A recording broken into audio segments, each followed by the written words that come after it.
kusisimua, mziki wa kata viungo na kindumbwe cha siasa au politics ukipenda. We are streaming live on Facebook from Kilimanjaro studios outside Washington DC, and we will shortly be going live on YouTube, so start calling all your YouTube friends.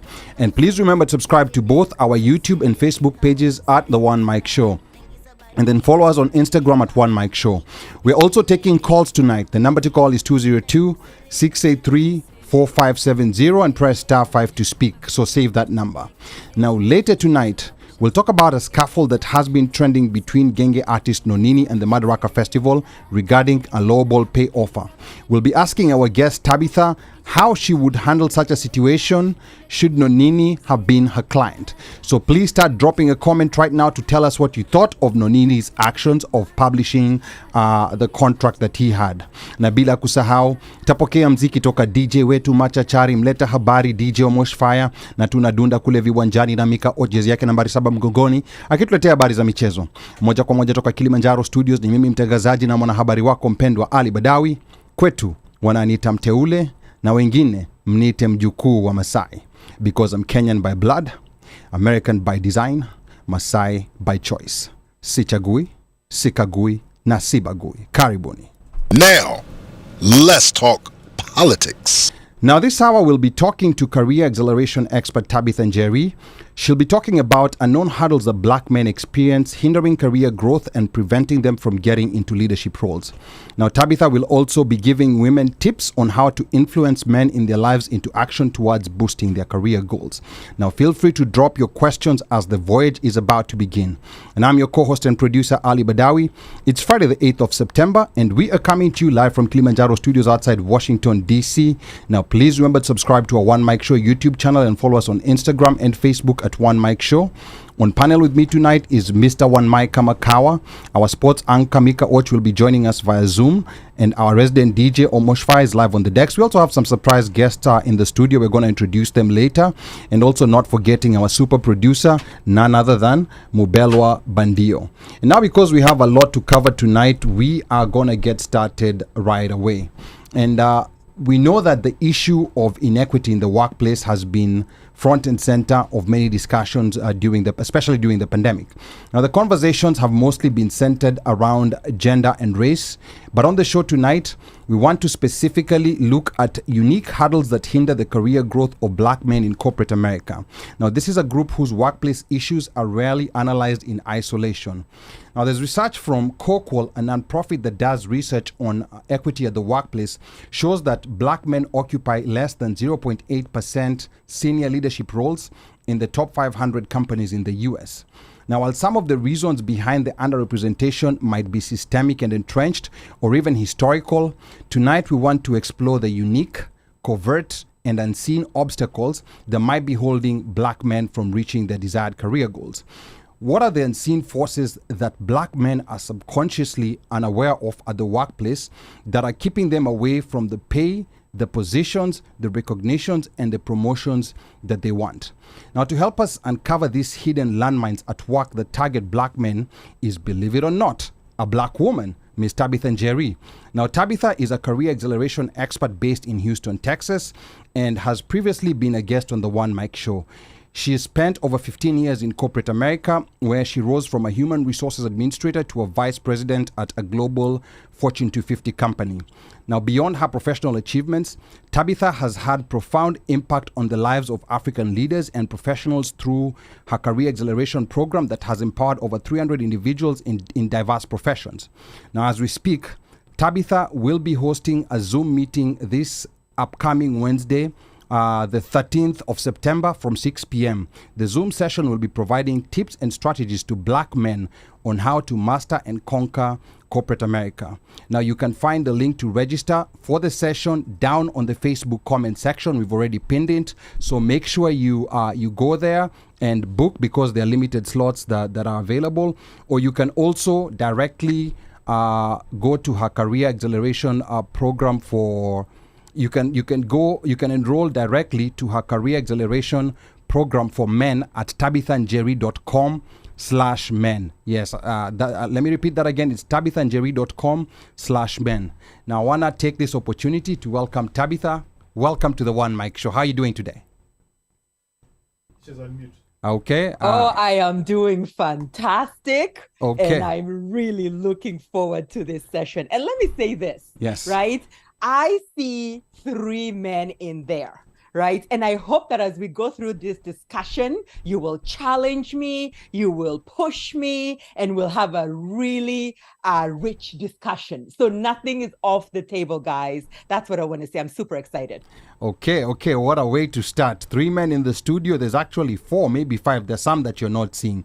But don't worry about the challenges. The challenges are going to come in thick and fast. So not to worry about that. Now, before we get down to knowing why Tabitha, a black woman, is here to talk about black men, because I know that's what's racing through most people's mind. I want you to tell us what you've been up to since you were last on the One Mic Show. That was back in July of 2021. I cannot believe it's been more than 2 years. You know, I love the One Mic Show for this, and I have to say thank you, because at that time, I was launching the Career Acceleration Program for women for the very first time.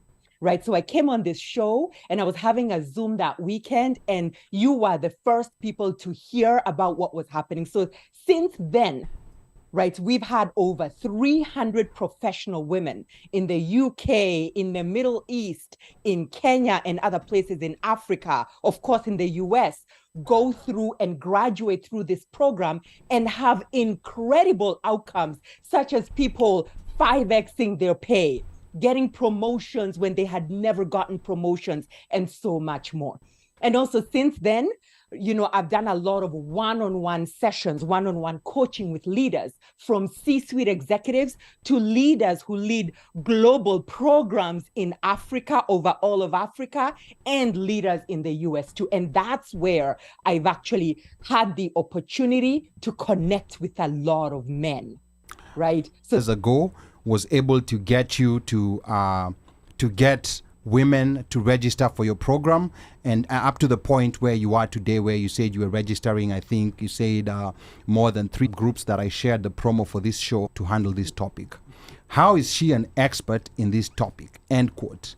Tabitha, how do you empathetically respond to this gentleman who asked this question? You know, I think the first way I'll empathetically respond to this that is a little bit explosive, which is the fact that I feel that as a Kenyan community, I have no idea this is a person who's Kenyan, but I suspect that it is, we have gendered too many issues. Right? That the issue of gender, men versus women, is coming up too much, right? But let me say this. The reason I'm qualified to do this is, first, I have grown my own career as a Black woman to incredible success in corporate America. So I am not just talking theory, I've walked the path. Secondly, right, I have worked in male-dominated spaces. In fact, there was pictures I show of my corporate experience where often I'm the only Black person and one of less than 10% of women, and the majority of the other people are white men. So I understand those challenges. And then finally, what I can say is that I have directly worked with Black men to help them accelerate their careers, and even Kenyan men to help them break through ceilings that they never thought were possible before. I'll give you an example. I have a client, Jack, who actually was in one of my cohorts, and Jack is in tech. And Jack was struggling to break through into leadership. He's a Kenyan man. He's a great performer. He was doing everything right, but was like, why can't I break through? And I'm here to tell you that within 6 months of joining one of my programs, something that he had been unable to do for years actually happened. He got promoted into a manager in tech, right? So I'm here to say that the reason I can talk about this is because I'm a Black woman. I've led men. I've guided and coached Black men. And these issues are not always as gendered, especially when we think about Black men and Black women. All right. That's very interesting, you know, and I think that puts to rest to people maybe who had doubts on whether you had any qualifications to speak about this particular topic. And yeah, this will be a very exciting conversation. I want to welcome the listeners. I can see people already joining in. Sleodwar Karibu Sana, Kiza Soze all the way from Jamaica through Canada. Blessings fam, welcome to the One Mic Show. And then I also want to welcome, I think I can see Judy Thurubi, welcome to the One Mic Show. And Judy says, you always deliver while we are waiting. So thank you so much.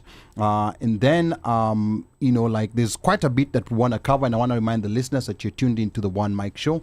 I'm your host and producer, Ali Badawi. And our guest tonight is career acceleration expert Tabitha Njeri. Now, we're talking about unseen hurdles that prevent black men from moving up to senior roles. Now, Tabitha will be hosting a Zoom meeting this upcoming Wednesday, the 13th, from 6 p.m. That's Wednesday, September the 13th from 6 p.m. And she will be providing tips and strategies to black men on how to master and conquer corporate America. You can find the link to register for the session pinned down on the Facebook comment section. So make sure you register right now because there's limited slots that are available. Or you can also enroll directly to her career acceleration program for men at tabithanjeri.com/men. So you see, even on her website, there's a /men. So this is specifically tailored for men. And Tabitha will shortly be talking to us about the unseen landmines that black men are unaware of that are keeping them from landing promotions. Then later in the show, we'll talk about the fallout of Genge artist Nonini Genge True and the Madaraka Festival following a pay dispute. We want to know how Tabitha would have handled such a situation if this was her client. So I want you to stay tuned for that. But before we continue, I want to come to Uno Mike. I don't know that Uno Mike is ready to come onto the mic because there's a collaboration. Or let me go to DJ Omosh Fire first. There's a collaboration that the One Mic Show recently signed up for with Bora Lounge. And I want you to briefly talk about it. DJ Omosh Fire. Salimia the listeners and the viewers and talk to us about this collabo that we're having with Bora Lounge. Omosh Fire. How are you? Tuko sawa. Oh, so One Mic was able to come to the mic, but he didn't want to be seen on the mic. Oh, okay. Welcome to the show. Asante Sana, thank you, Tabitha, for coming on. So we have a great collabo coming up with Bora Lounge. Remind me what the collabo is about. Bora Lounge, boralounge.com. So www.boralounge.com. They will be hosting. So the Rugby World Cup has started. Yes. And started today off with a bang. 3 p.m. I think is 3 when p.m. it started. Eastern time. Between New Zealand and Wafaransa. And, I have to watch carefully what I have to say because... Why? Because... So, New Zealand... Wait. So, here. I think it's time to welcome that guy on the mic. That guy on the background. So why are you introducing my stuff so haphazardly like that? Put some respect on sports, man. Okay, all right. So Mika, tell us what happened on the first game, New Zealand versus France, and we're also talking about Bora Lounge, the collabo that we're having with Bora Lounge. Okay, basically what the collabo is that these guys are having a problem talking about is a collaboration which we've done before with Bora Lounge, where we usually get together. And Bora Lounge is this lounge that is hosted by good friends Otieno V and Kinamagush, where we try to get all Kenyans to get together and join in. It's a virtual lounge where you join in and you watch in various sporting activities. So you get to watch the sports activities with other Kenyans like you and other people who are not Kenya who are also welcome to join in. So we watch the sports the way we would watch at a regular bar, at a regular lounge. Watch the game. There's banter. There's laughter. There's conversation, and then after the games, you don't have to log off. You can sit and enjoy and continue bantering and talking and networking. There's so many people out there who do different things that you can make good connections out of.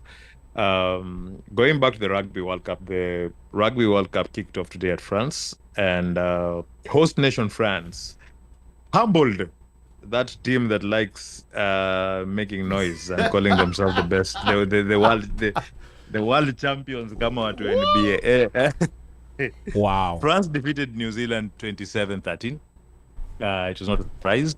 Only delusional New Zealand fans thought that they will beat the French, and it's a very nice tournament. I'll talk more about it during the sports segment. Who's the favorites? Who's not the favorites? And how we proceed and how we expect it to be as we also tackle the Women's World Cup and the fallout that followed after the Women's World Cup.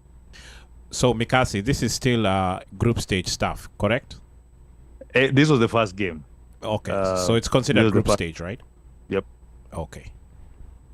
Okay, all right. So that's going to be in the sports segment. So I want you to stay tuned. I want to get back to the conversation that we're having. And of course, we're talking to Tabitha Njeri, career acceleration expert.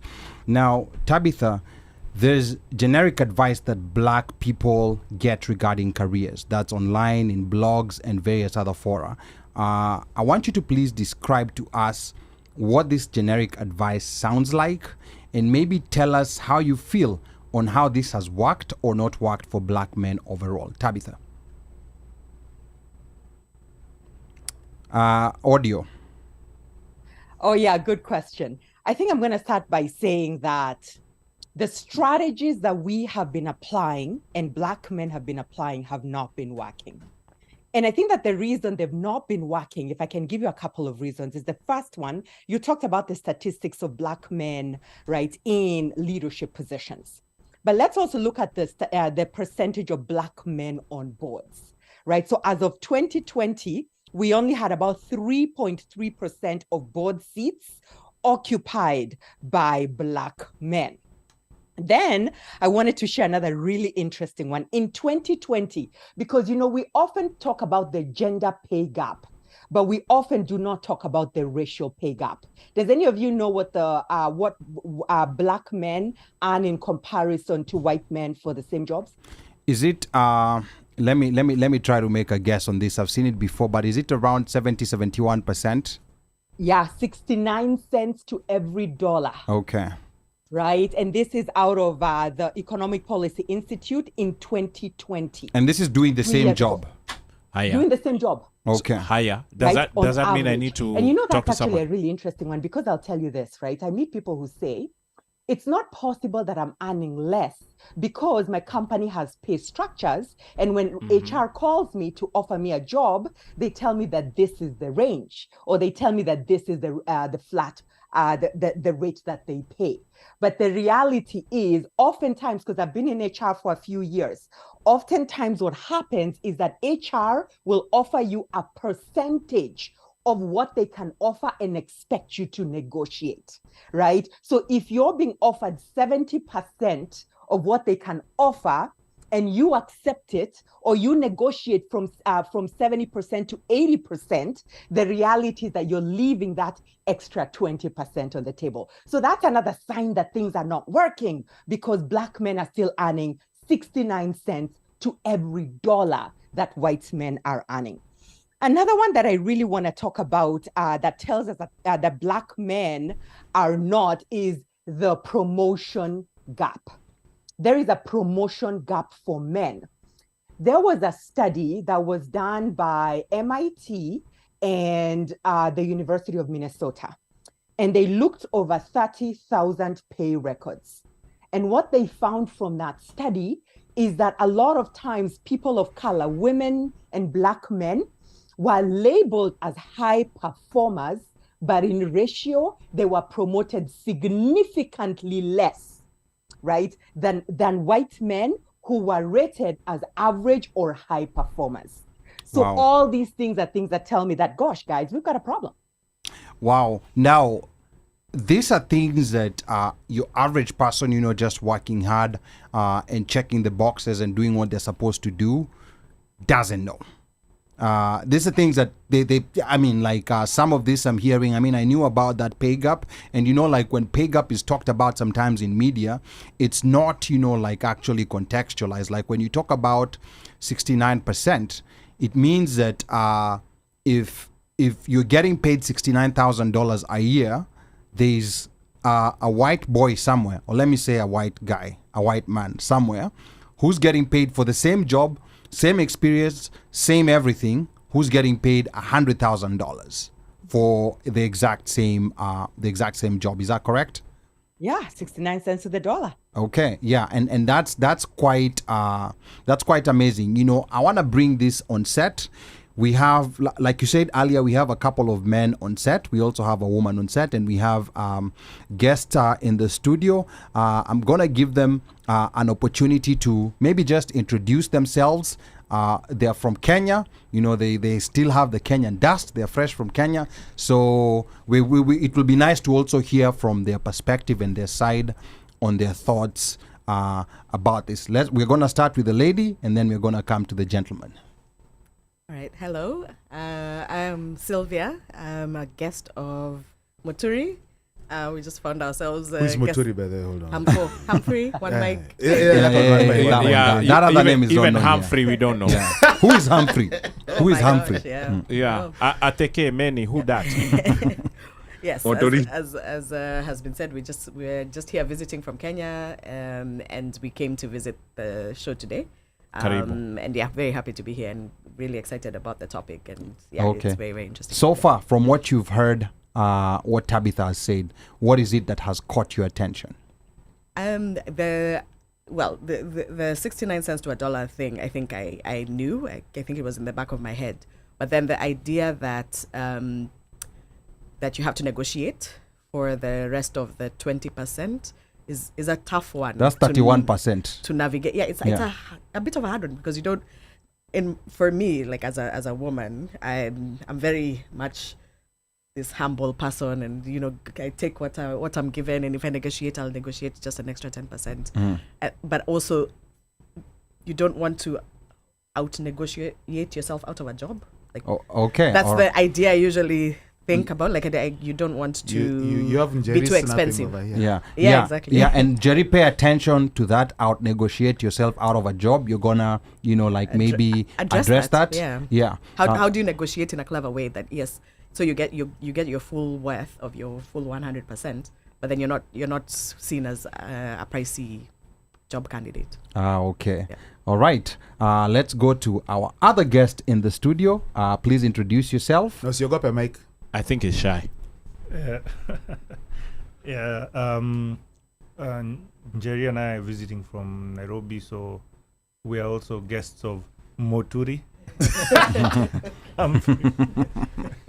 And Mike, thanks for having us. It's actually my first time on radio.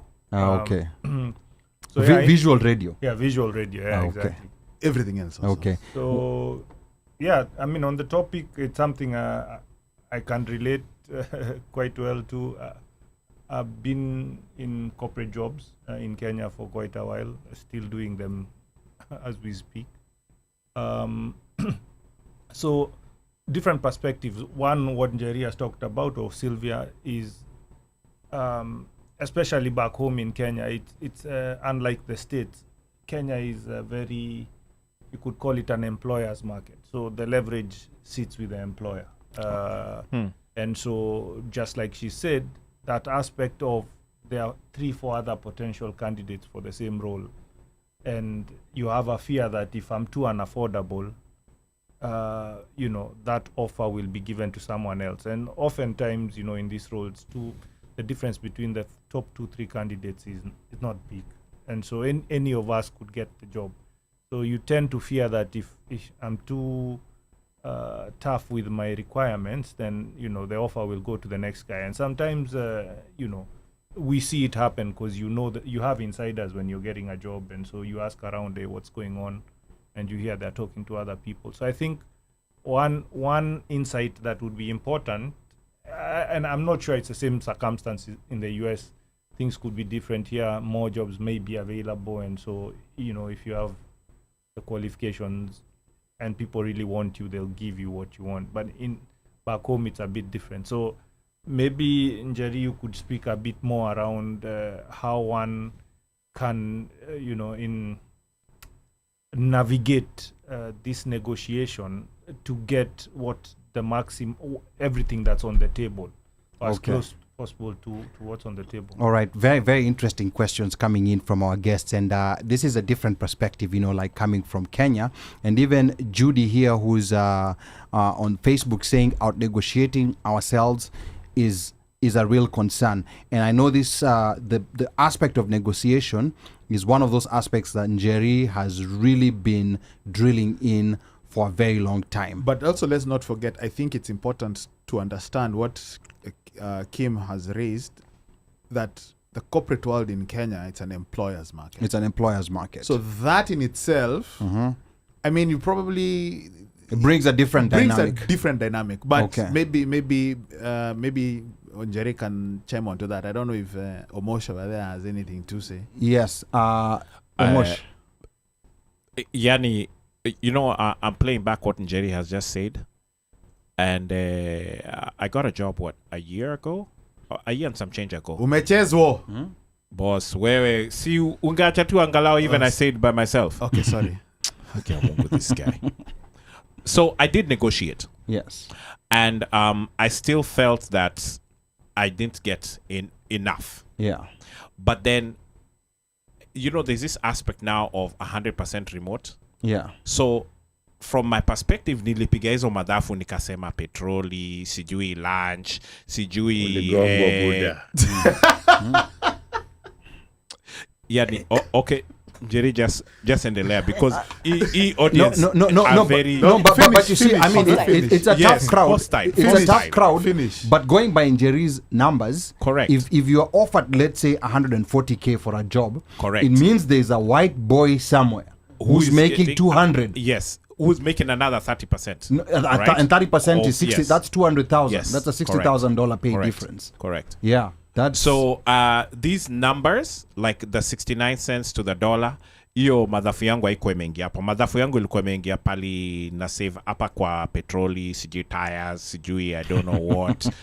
Oil change. Hizo kuka kwa traffic for 2 hours one way. Sijui I don't know. Yeah. Kahawa, Starbucks. Yes, hizo zote. Kwa sababu zile sandwich detours unachukuaga kwa njia ukirudia. Unaona? Boss, unalimo tu. I'm telling you, yani we Mika, ebu ka uko pande usionge. Now, meanwhile, I negotiated. But by the time I was even negotiating on this particular job, I was actually still taking a pay cut.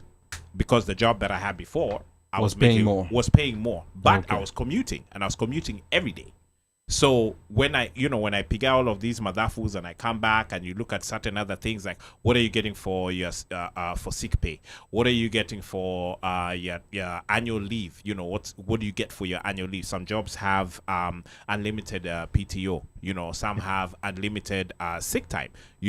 So when you calculate all of those things, maybe because those also equate to money. Your benefits, like your medical benefits, mentals, I don't know, things like disability, whether they'll even pay you during this, a percentage of salary for disability if you're out for long-term, short-term, or whatever the case may be, because some employers don't do that, even though they'll keep the job for you, So those are things to, of course, consider.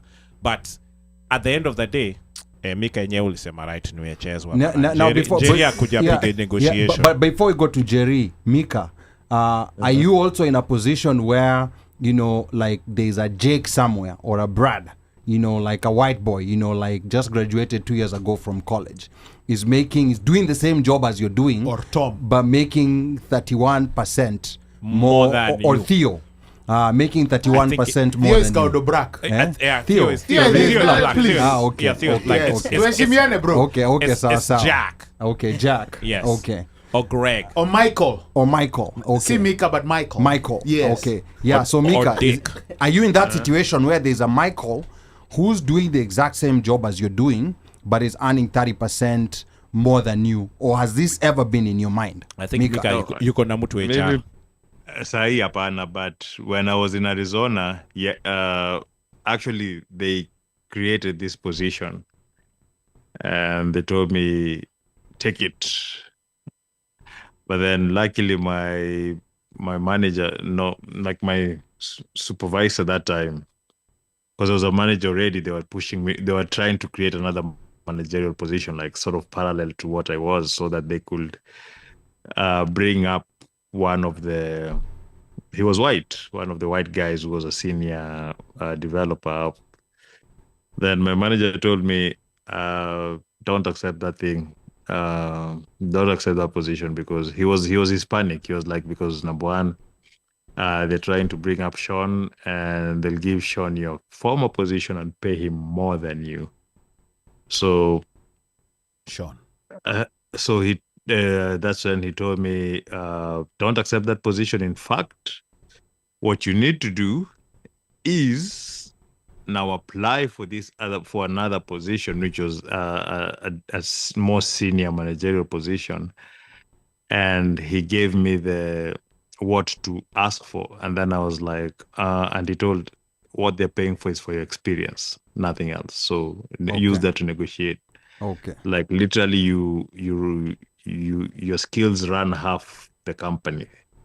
So if it wasn't for him, ningechukua ile position ingine juu ilikuwa na jina ingine sexy, supu senior assistant vice president of development, the guy who was answering to going the to CIO. me, The guy who was going to take my position was going to earn more than me, and I was supposed to be their superior.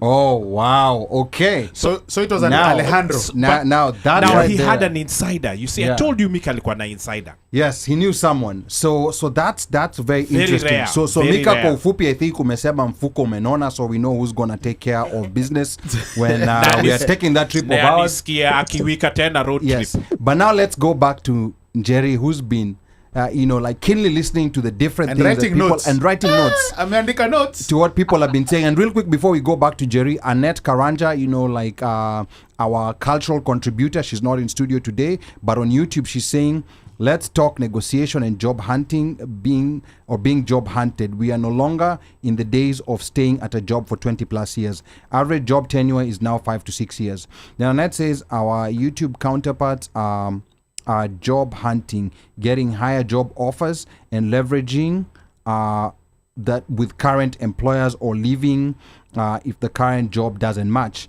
Then she further says negotiating is everything, but we need to learn how to do it in corporate America's context. How you start dictates every pay increase moving forward. Now, Correct. just let me just demarcate you. YT YouTube. Thank you. Yeah. Gaze, nimenyita hapo. Okay. Haya, sawa. Sawa. Yes. Yo YT, I was a bit slow. I was a bit slow. I was about to say, Yeah. wacha kudiangusha mbele ya. No, I know. And I wanted to be politically correct. That's why I said YouTube. Yeah. But I understand what YT But you is. said white guys. Yeah. Okay, sawa. All right. Alejandro na Sean. Okay. Jerry, twende All right, kazi. Jerry. Talk to us about all the different mishmash things you've been hearing from different people. And I can see you shaking your head. Can Jerry say it silently so that I don't feel bad? No, make I will try, Omosh but let feel me bad. start by saying Yeah. that I cannot believe that Omosh, who knows me, actually went into a negotiation without first coming to me and paying me. Behind the What? tent. Behind the tent conversation. Sasa Jerry, you two in the And behind the let me tent. tell you why.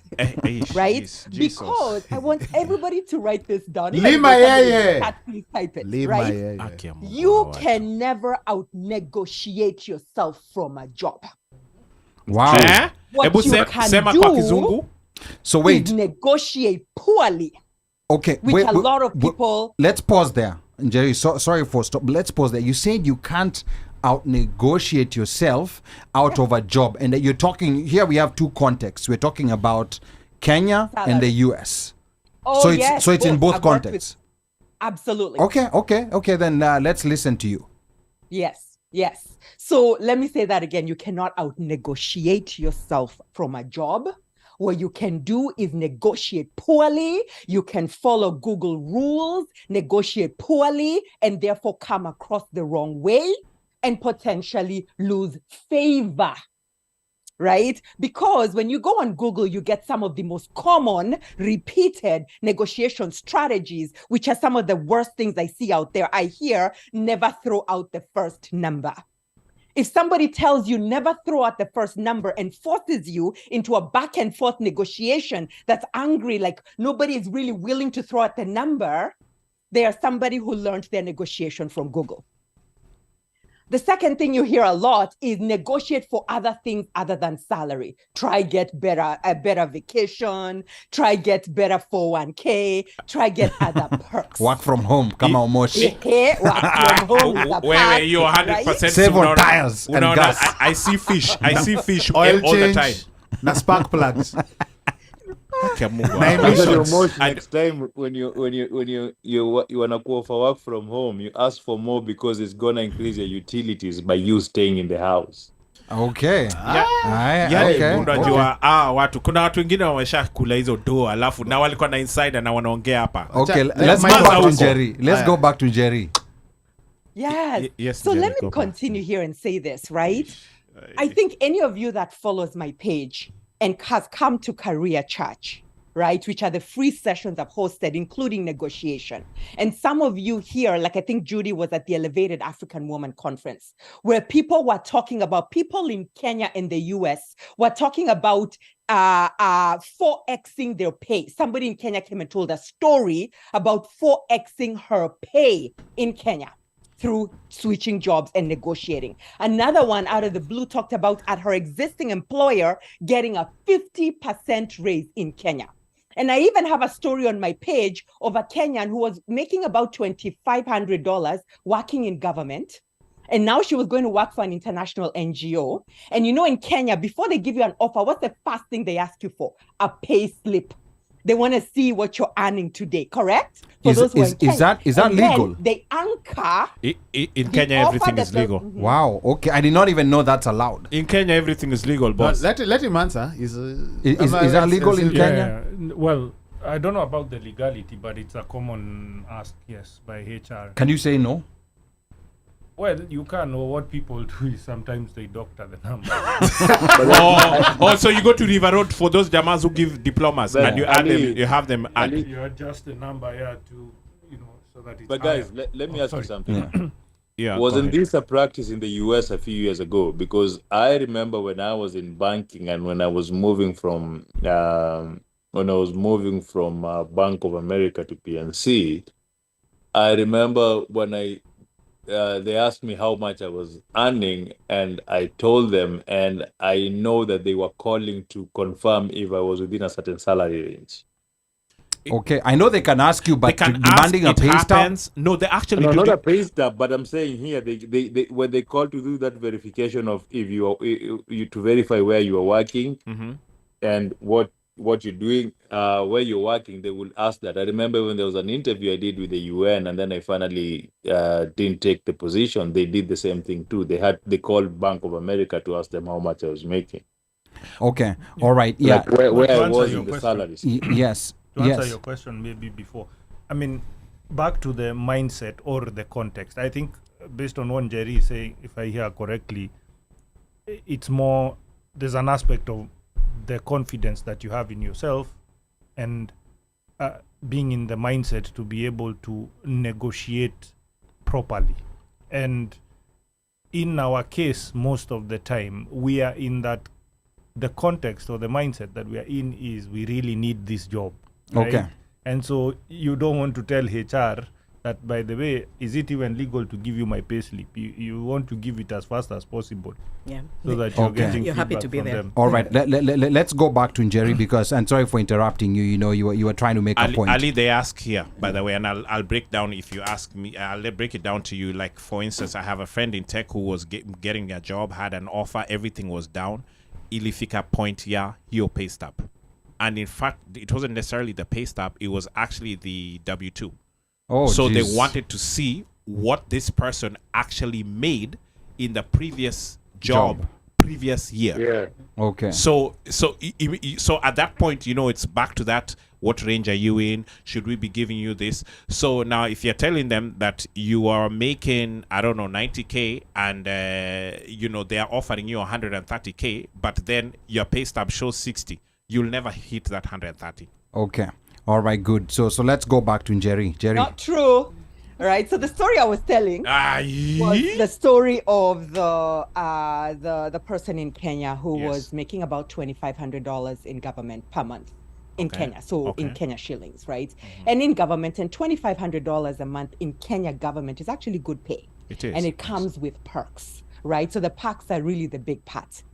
And so she left the ministry to go and work for an international NGO. And of course, they asked for her pay stub, right?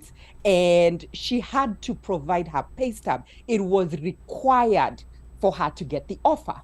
So you submit the pay stub.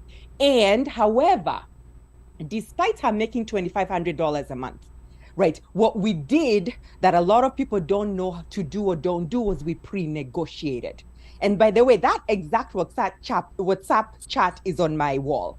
We pre-negotiated from $2,500, and she now went and was offered in Kenya $10,000 per month. Wow. Okay. But we didn't stop there, because I Yeah. always say most people would see, oh my gosh, I went from 2,500. They know what I make and they offered me 10K. I'm not going to ask for more money. And we went back and I said, no, we have to negotiate. She was terrified. She said, like Jerry said in there, she said, I'm going to lose my job. And I said, no, you're not going to lose your job. And I'll tell you why you never lose your job. Right? And I said, let's go back and negotiate. And she negotiated, and that same international NGO came back and offered her $11,550 per month. Her peers at that international NGO are making about $6,500 a month. Wow. So I just asking for a friend, are you collaring a cat every month? No, I don't eat a cat. I do a flat rate. Okay. For my negotiation. All right, flat rate. I But think do you give a payment plan ama ni lazima papo hapo? No, Hapo hapo. no, Okay. Jerry, sasa kama Kama sina 5 bob na kuzoea. nataka ku make 18. Si afadhali unipe tu hiyo discount alafu tuongee huko mbele. Okay. All right. Moja unasikia ukiambiwa tumia pesa ikuzoee.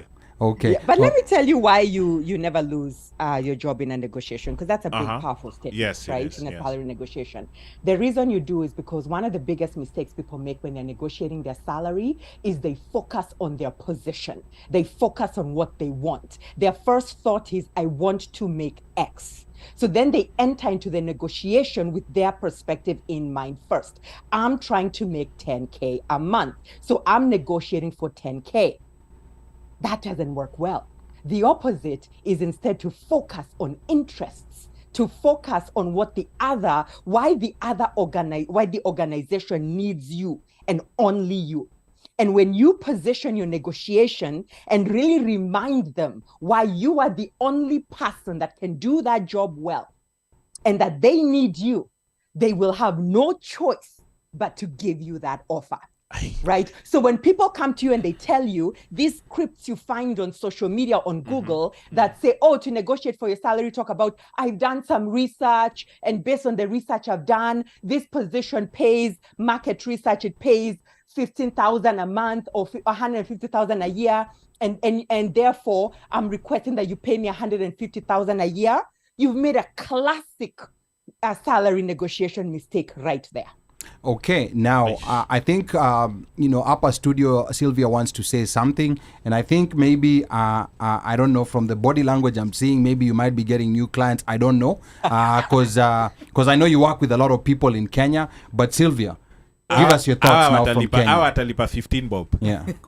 Wakona do. No flat rate. But no, yeah, I think you kind of started answering my question. Just how do you go from being asked for your salary stub, and HR holding that salary stub against you and saying, but you are being paid 2,500, to what language do you use to go from 2,500 to 11,500? Yeah. River Road or something. I mean, No, and I don't. I River Road literally- was one option, but I don't think that's River Jerry's Road was option. Kim's option. Yeah. Yeah, that was Kim's option. Because So- HR will so- that'll be a powerful negotiating whatever that HR will use against So you. I'll What- actually how tell do you what I do when I'm working with somebody to negotiate, right?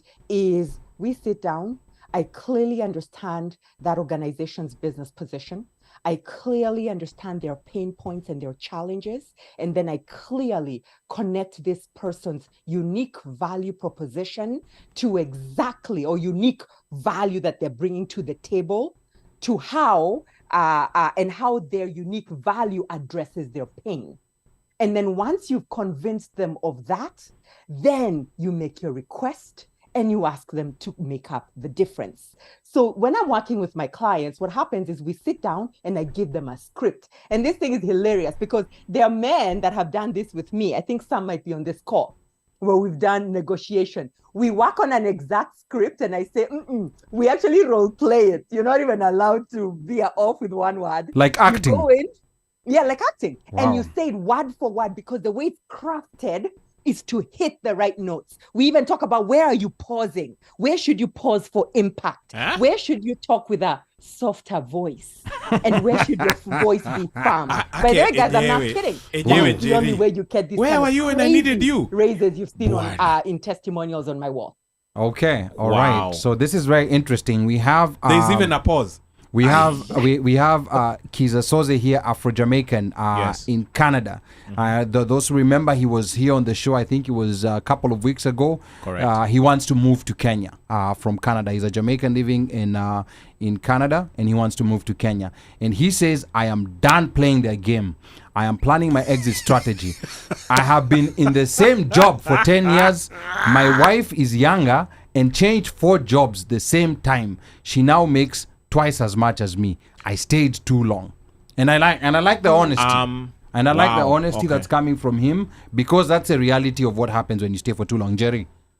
Yes, there is 5 classic mistakes that Black men make in the workplace that get them stuck Hold it, make a and hold. keep them from rising. Now, let me start by saying that in Kenya, as Black men, you have an advantage, right? But Black men in the US, especially immigrants, you don't necessarily have a negotiation advantage, right? So let me tell you 5 classic mistakes men make. The first, which might be what Afro-Jamaican is talking about, is what's called, let me go because I am a man who is a hard worker, right? And I go and I Kandayamoko. work hard and I deliver good work over and over again. And every year I get good performance reviews. They don't And I work care. hard and I deliver excellent results. But then when it's time for that promotion, you're overlooked despite your hard work, and it is given to somebody who actually worked less. Or when you go and ask for that salary adjustment, you're patted on the back and you're told, we value you. You are important to us. And you're given a 7 to 10% raise rather than the 30% raise that you deserved. Why? Because you approached it using the hard work strategy. And later on, we can talk about why that's a challenge, or we'll talk about it in the Zoom. So that's the first classic mistake we make. We go, we work hard, and we think our hard work is a differentiator. Wow. Okay. Hiya. So and here I'm gonna personally acknowledge, I've been in that category. Lakini Ali, you work hard. I'm a hard worker. Yeah. I mean, don't you see me working hard every day? You work hard. Sometimes I even see you sweating on a boat. CG, I don't know doing what for an employer. I know. Hata ukiniona kwa WhatsApp group, hata ukiniona kwa WhatsApp group, just know I'm simultaneously working hard. Multitasking, isn't that one of the skills they ask for? But here's the thing. I personally admit I'm one of those people who always thought Correct. that your hard work is what will get you a Translate, raise, yes. is what will get you a promotion. And it took, quite a long time to realize there's a different way in which this game is being played. And I think a lot of Black men, because we're talking about Black men today, a lot of Black men are in this category, because a lot of Black men, there's this mentality we have that mi ndio mwanaume, I have to bring, the bacon home, so let me not use bacon ni haram. Let me say the nyama. I have to bring the beef. I have to bring the beef home. And by the way, just a side note, Mike here was asking at you why you use Career Church and not Career Mosque. But that's for another day. Yeah. That was Mike. That wasn't me. Wow, That wasn't me. wow. That wasn't me. That was Mike. Jerry says you're BYU. That was Mike. That's a conversation for another time. Wasn't me. Yeah. Right now, it's this issue of hard work, because Black men, because also of a lot of these gender issues where sometimes there's a tendency to call Black men, especially Black men in the US, a tendency to call them lazy. So there's a tendency to overcompensate and try to show that I am a hard worker. But now, according to what Njeri is saying, is that this clearly is not the strategy. So, Njeri, are you saying that we should not work hard, or we should hardly That's not work? what I'm saying. Before- It's the type of work you should do. I'll tell you that in a sec. Let's go to the second Yeah, mistake. go ahead, Do you go mind? ahead. The second pitfall. Ooh, the second pitfall I see left and right is the academic credential strategy. Wacha niende huko nipate degree moja mbili tatu. MSc. Wacha niende nipate certification PhD. left, right, and center. Yes. Wacha niende. UHT? Sorry. Sasa No, you're good. unaingilia moja. What's wrong? Go ahead. Go Go ahead. ahead. We can hear you. Oh, I thought somebody was saying something. No, No, no, no, go no, ahead, no, go no, ahead. no, go ahead, go ahead. You're on a roll. You're on a roll. Okay, I don't even know what I was saying. Yeah, I think that's Career, like, career. Yeah. Career certifications. Yeah, so we Academic. have this thing where we think that the way to break through into higher levels is through degrees and certifications and courses. Now, don't get me wrong, degrees and certifications and courses are great. And sometimes you have to have them to get a position. But I want to make this clear. The only thing that degrees and certifications do, the primary thing, is open doors. So it'll open a door. True. But once you step through that door, then what? It's not gonna get you to the bedroom. Higher. That's right. This Okay. guy, I swear. It's the truth, though. Number three. I'm just saying. No, I'm no, just go saying, ahead. Just Yeah. because the door was open, that doesn't mean you're gonna be invited in the nafikiri bedroom. hawa wawili waliscriptisho. Aya, endeleeni. Now- Number three, Yeah. mentors. Ooh, we are like, you know what? Kama unataka kuingia hii nini, if you wanna succeed in corporate, you go get mentors. Right? Because mentors are going to help you navigate the system. The problem is the only thing mentors help you do is to excel in your existing role. That is the purpose of mentors. So in fact, there was a study, I pulled it up, that showed that, because by the way, once you hit a certain level of your career, what you want is not necessarily mentors. They're good. What you want is sponsors, right? And we can talk later about what those are. But what happens is that there was this study that showed from the talent innovation that showed that Black men are less likely than white men to have sponsors in the workplace. And yet, for you to break through certain ceilings in the workplace, you need sponsorship. Correct. The way I went from a manager to a director and senior director and vice president was sponsorship. To this day, I was telling Ali earlier on today, in October, I was invited to speak to C-suite executives of tech organizations that have at least 500,000 in annual recurring revenue, minimum. So we're talking of 500,000 to the billions. I was invited to speak. How am I getting to speak about that in Austin? I'm getting to speak there because one of my sponsors, who is influential, said, you need to talk to her about how to scale your businesses, right, using digital success plans, right? So they invited me to talk about that. Could that have happened if I did not have a powerful executive sponsor? No, because executive sponsors open doors. But Black men and women tend to be over-mentored and under-sponsored. Wow. Over-mentored and under-sponsored. Sylvia. Just define the difference between mentors and sponsors, because sponsors has a very especially strong in Kenya. connotation. Yeah, It has a different just, meaning. yeah, just CEO, clarify. CEO. Just clarify what it means in your In South your Africa, context, it's a blesser. Don't ask me how I in know. layman's term, Yeah. in layman's term, sponsor ni kama situation yangu. The way I had somebody who told me don't apply, don't refuse that job, apply for this position is better, and this one, like somebody who knows your value and pushes you to go for further. Like he's the person who opened doors for you, the person that opened doors for you that are locked. A mentor is basically just somebody who's good at it and akufundisha just getting better at it. Okay, so last month your KPIs were 551. Why don't you aim for next month your KPIs to be 651? So that's a mentor. Mentor is gonna just teach you how to clean that up.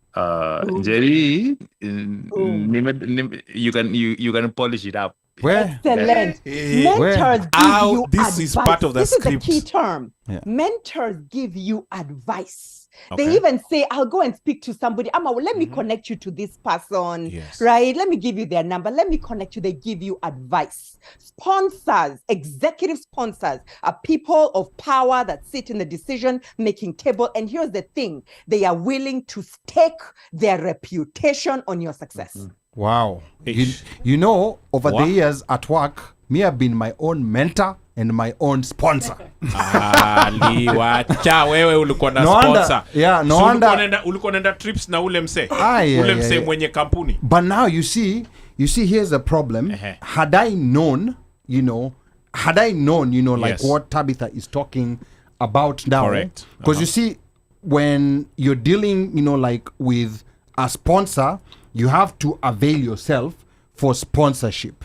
Just because, you guys know each other, cordial, it has to be, I think it has to be formalized where this person understands they're your sponsor. They might be seeing your good work, but then, like Tabitha said, that this is a person who's in a position is that they would even put their job, their reputation, yes. and their job on the line for you. And I think that's a one important thing that black men need to learn, because a lot of times black men, we already see ourselves as leaders. We already see ourselves as the sponsors. So sometimes unakaa uangalia ati mimi niende kwa mwanaume mwingine. Ati mwanamume, and that's just sometimes how, not everyone, but that's just sometimes how black men look at things. But black women are more willing to step back and say, I'm willing to be sponsored by this guy. But with black guys, there's sometimes an ego thing that plays that works against us. And Jerry, back and to yet, you. white men move ahead based on sponsorship. And I'll tell you, if I can actually, the reason why we don't get sponsored as much, of course, there's bias, unconscious bias and conscious, is we are very focused on high performance. And we think that high performance is the answer. Let me show you guys this thing. It's so interesting because the reason you don't get promoted so quickly is because of what I call the performance potential gap. Let me show you this one slide really quickly. And then you guys tell me, oh, that's not what I wanted to show. Excuse me. You guys tell me over here if this is you, right? Tell me if this is you. Are you the person, let me display settings, duplicate. Are you the person who goes to work and you demonstrate a strong work ethic? You achieve results. You demonstrate effective interpersonal skills and all other work skills you're supposed to have. And you get good performance reviews every year. Are you that person? If you're that person, a boot IPS or say yes. Me teacher, I'm putting my hand up. Me teacher, yes. Yes, me and That's Sylvia. That is me. That's definitely me. No, that's not me. Good. Here's Here's the thing. High performers get overlooked very quickly. So I get so many people who tell me, but Tabitha, I'm working hard, I'm getting good performance reviews. Yeah, you're a high performer. Nobody's taking that away from you. But if you can't do this bottom thing, if they subjectively determine that you do not have the desire or the ability to move cross-functionally or to advance into other positions, you will not get promoted. And let me tell you this, simply going to your boss and saying, I'm interested, or taking some HR program, the Drive Your Career HR programs won't do that. Where you need to be is what's called high potential. Nitamaliza hapa. What is high potential? High potential people are people that get promoted faster than you can imagine. There are people who have high performance, and then they also desire leadership or they desire career movement. Right? So you have to desire it. But here's the interesting thing.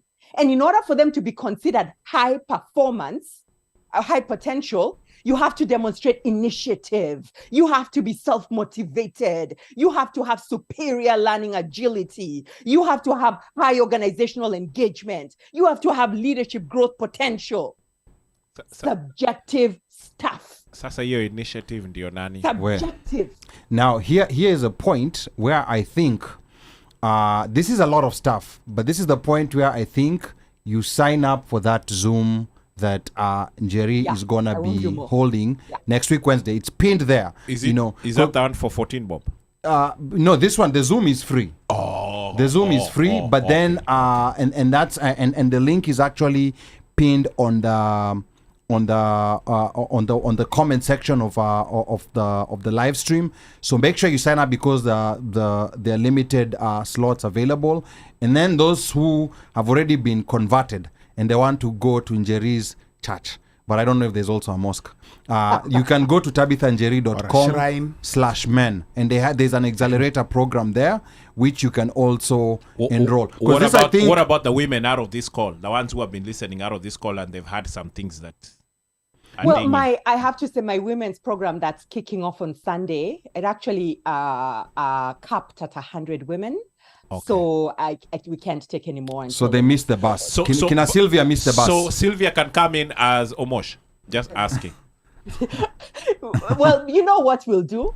Sylvia, because here now we are special. Reach out, send me a message. Okay, right. All if right. you're on the call and you want it just special for this class, we'll see what we can do. So she's got sponsors. She's got inside sponsors who've connected her. 11,150 coming your way. Hallelujah. One mic no sponsor. By the way, guys, let me say one last thing and then I'll finish this. The last mistake we make is what's called the greener pasture strategy. That's where you do all these things, you work hard, you get your academic credentials, you get mentors, you even follow the HR career path that says if you do this, you'll get promoted. Yes. And you double down on these things and you still don't get promoted, and you get so exhausted of it and tired and frustrated, right? That you get to the stage where you now start to blame the company, the boss, or the industry. So then you quit your job, you go to a new company, new boss, new industry, only to find that you repeat the same cycle somewhere else. That's what I call the greener pasture strategy. When do you get tired of changing jobs to earn the income you want? When do you get tired of changing jobs to seek or to search for that joy and fulfillment in your work? That's the 4 mistakes I see. But now, Jerry, these things are so invisible, like the way you're talking about them. We're talking to the average person who's just working hard, and is there saying, I don't need any sponsor. I am my own sponsor and I am my own mentor. And he's just navigating about in the workplace where there's already a certain reputation that has taken root. You've been working for this company for 5 years, so you can't go, next week and say, I'm going to start applying what Njeri told me, and all of a sudden, everyone will change, because there's a reputation that you build, and this is how people know you. You're the one who's there at the, at the coffee dispenser. You're not laughing at the puppy jokes. You're there, you're not even participating, in the potluck and pretending that those potatoes mixed with raisins are very delicious. You're one of those people who you don't care about those things. And you've built this reputation over so many years. You don't even want to participate, in company socials when people are going for happy hour after. So there's that reputation that you've already built over time. Or petting the dog that comes to visit everyone in the office. Yes, you're not even petting that dog, and you're even telling that person, don't bring that dog close to me. How do you go about now, coming around this to get the recognitions, the raises, and the positions and the promotions that you're looking for, especially as black men? Because, as black men, we've established a certain attitude. I'm a hardcore guy. Mimi nimekuja tu hapa kufanya job. I don't want all these other side shows here and there, laughing about, what show was on TV last night. How do you get over that? You're already in the company. You already have the reputation. Yeah. So I'll tell you this. There's 2 men, and they're coming on Wednesday, that slipped through and joined my Women's Career Acceleration Program. One was a number 2 of the Chief Security Officer at McAfee. Number 2 in tech. The other one is Jack that I told you the story about. He's also in tech, who wanted to get into leadership, right? Both of them who are already successful by any standards, right? Jack got a promotion in 6 months, right? And Felix, who's going to be there, right? He managed to slip in within a short amount of time, right? He was able to start to shift his reputation within the workplace. So can this stuff happen quickly? Yes, because there's 3 things you focus on. And this stuff is so easy to shift if you're a strong performer to move into a strong potential. It's so easy, right? 2 weeks ago, I have this client in Kenya, very senior woman. She works for one of the largest multinational pharmaceutical European companies in Kenya. Global beast, right? It's a global Western beast. So there is a role that came up. They typically don't give roles over Africa to Africans. They tend to give them to Europeans. Wow. Those in Kenya sometimes understand these dynamics. YT people. Correct. Yeah. YT. YouTube people. So she comes to me and she says, Tabitha, there's this role coming up, right? This is a highly educated woman who has even gone to Harvard. Last week, she sent me a testimonial yesterday. I'm about to post it on my wall. I have there's this position coming up, but I've talked to my boss's boss, and he told me I'm not ready yet.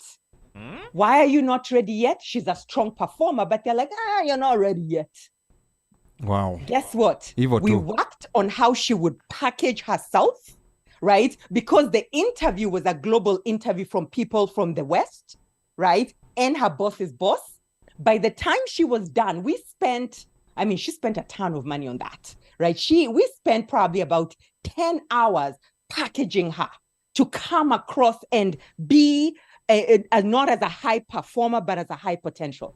And, right, by the time they were done, they were interviewing top-notch candidates, including people in the West that they wanted to send as expatriates to be over Africa.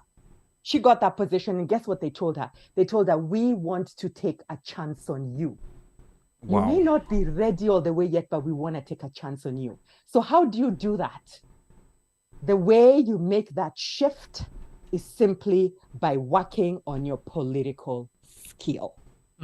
Working on your political skill, and that's gonna be in that class, in that Zoom session. You're gonna be teaching Wednesday. Yeah, Wednesday, September 13th, and the link is in the comments. You wanna register because those slots are limited. Because these are things that are, I think Tabitha here is just touching on the surface. You know, sometimes people appetizer tu ndio ingie kwa appetizer. Yeah, appetizer hii hapa. You know, before you get to the main course. Before you get to the main course. Just to open the door, not to the bedroom yet. Not to the bedroom yet. Yes. Yeah. But that's just the front door. Because the door is opened does not mean you'll find your way to the bedroom. Okay. You know, sometimes you know there are some houses, these modern houses. This is true. These modern houses, they have a section hapo mbele where you can have like a chair.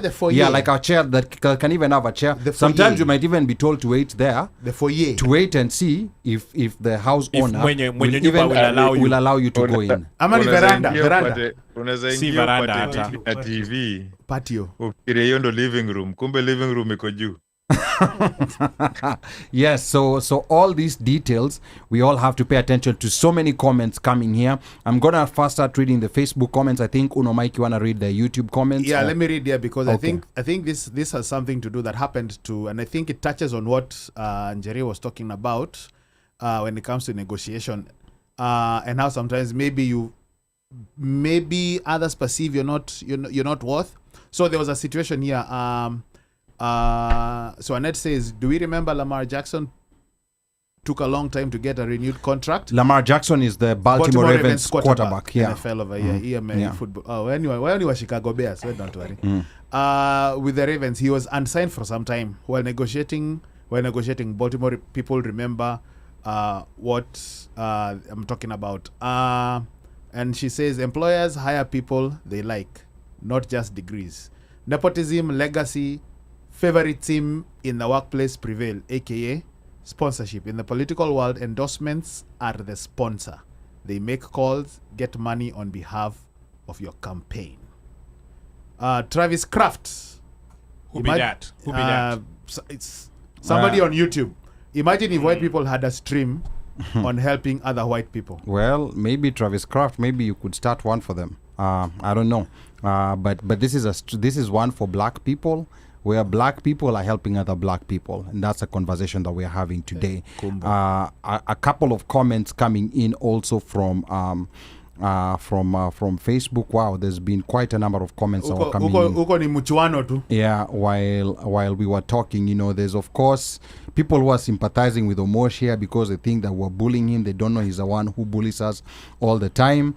But JD, I see you laughing, please. Yeah. And then Slay says, how they ask what you're making, some jobs, can I decline to give out figures? I think Njeri's gonna address that later on. And then let me see here. We have the degree route was me when I first came to the US. Yes, you know, degrees, everything. And this is something that afflicts a lot of black immigrants. Degrees are everything. you know. Correct. Like umekuja America kusoma. You came People to go used to to raise school. money. Yeah, people used to raise money for They people raised to money come for to you in school. the village. Degrees Yeah. and working People hard. sold houses. And working hard, yes. Yeah, people all these sold things houses, that are not you know. working here. Yeah. And then let me see. Judy Thurubi says, I'm with Ali, being your own mentor and sponsor with the help of friends. That being my own mentor and sponsor, you know, like has not really helped. So Judy, I think now we need to talk to Tabitha on the side On Wednesday. to see. I know, but Judy will not qualify for the Wednesday one. She might. Or maybe she's on the Sunday one. She might sneak in like some two chaps who snuck in. No, but I think Judy's on the Sunday one. So I think Judy's Oh, okay. And then Washeke says one of the biggest cause of under sponsorship for black people is lack of black people in leadership and decision-making positions. Let me just pause there and go to Njeri on this one, because I think this right here is actually a very critical aspect, you know, like where you're looking for a sponsor, but then you're looking up and all you see is YT. YouTube. YouTube. I mean, white When you're people. looking for a sponsor, you're not looking for somebody you have much in common with. You're not looking for somebody who you necessarily admire their leadership style. You're not looking for a buddy who will affirm you. You're looking for somebody with power. Ethical. I'm not talking, when I say leadership, I'm not talking about unethical, right? Because Ali's leadership style might be one that I don't admire. But Ali is influential in the organization. I need Ali to understand the value I bring to the organization and to be behind me. So what I would also say is that when you're looking for sponsors, they don't always have to look like you. A woman doesn't have to be sponsored by another woman. A man doesn't have to be sponsored by another man. A black person doesn't have to be sponsored by another. And in fact, I encourage people to have more than one sponsor. And it's actually a good idea if that sponsor doesn't look like you, the black man.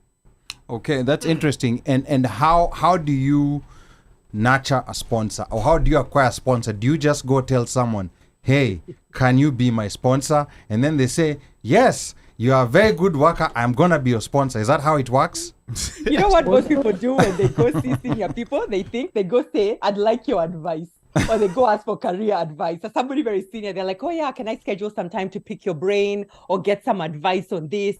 That's one of the best ways to ensure you don't get a sponsor. But why? But why? I mean, that seems like the right way. Yeah, that's a very polite way to get to somebody who is very busy. No, you've just walked in and said, I'm junior. Can you help me? Sponsorship, mentor, you're asking for a mentor.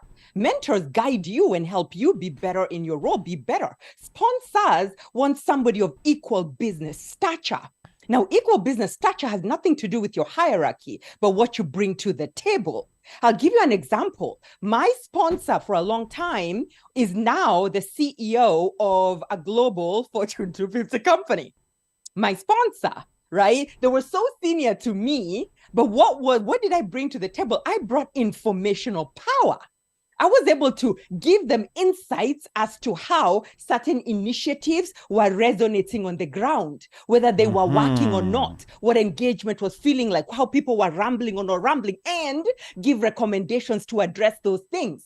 To the point that I became the kind of person that before certain things were put out to the community, they ran them through me and say, what would Tabitha think? Let Tabitha react to that before something that marketing or communications has written goes to the population. So I brought informational power. Wow. Right? So it's about showing up with equal business stature, not a kadayamoko, I'll do anything, or not a guide me or master, because that's more mentorship. Or like a cup of tea. Or bringing coffee. Gashai. Now, can we just stop the interview? Let me come back to the studio to our people from Kenya, you know, who've been keenly listening to what Njeri has been saying. And maybe I just want you guys to give a quick Kenyan perspective on what Njeri was saying. We're going to start with you, Sylvia, and then we're going to come to you, Kim. Now, Kim is a thinking man. He's now, you know, like strategizing. Ametoka River Road. He's contemplating. He's Kim contemplating. ametoka River Road. Reflecting on his life. Ye ndiye akona ile nini. Unakumbuka yeah. kale ka photostat ile ya Primo? Yes. Ashaeka kwa hao. Okay. All right. So let's start with you, Sylvia. Then we're this gonna is- come yeah, to Kim. It's very eye opening, and and I'm learning some of the things that are hardwired in us. I don't know if it's our education system or our culture. You know, the idea of hard work and degree. I mean, that it's like you were talking to me directly. Like, get the degrees, work hard. You know, you'll get ahead. But yeah, that formula doesn't always work. But now the idea of sponsorship within an organization now is something that I'm reflecting on, and is something that I have experienced in my job context. So we have, they're not called sponsors in our context. They're called advisors, like academic advisors or career advisors, who are the ones who help you to apply for grant money and guide you through the process of becoming independent leaders within our context. So I now that the way you defined it, now I know that I am familiar with the idea of sponsorship and the power that sponsorship can have in advancing your career. So it's not something that is completely foreign within the Kenyan context, and depending on what Your field. what your field is. I don't know if Kim has a different experience, but for me, I'm in science, and we have advisors, and sometimes you have a really good, powerful advisor. Sometimes you don't, but if you happen to work with somebody who's a very good advisor and who can guide you through the scientific fields, you tend to succeed more. If I may kindly offer you, and I say this with a lot of love, by the way, I have clients who are deans, in academia. I have clients who, University of Nairobi, JKUAT, I have clients who are in those levels. If I may kindly offer that what you're speaking about is beautiful. What it is mentorship. Okay. Right? All So right. advising is great, but it's mentorship. So career synagogue. I meant career church. Church. Yeah. Haki ya Mungu huyu. Kim, umenyamaza sana. You've been reflecting a lot. Tell us what's been running through your mind as this conversation has been unfolding. Yeah. Yeah. Maybe I've been thinking about my own situation. Boss, Talk to karibu, us, talk to us WhatsApp about that. But Karibu. yeah, Yeah. I mean, Ali, you raised a point around the character of the being, and this might be something, and I don't want to generalize, saying that it's a Kenyan thing or it's a Ni sawa tu, fungua roho. yeah, but there's a lot of what you're saying. We've been brought up that, weenda kazi, work Yes. as hard as possible, and things will come. things will fall. Things will just fall they'll into fall place. in place. 'Cause Be you're the working nice hard. guy at work. Yeah. Help people when they come to you for advice. Be the one to be the extra Go that extra step. Get you coffee know, for the boss. Leave work at 7, whatever that is.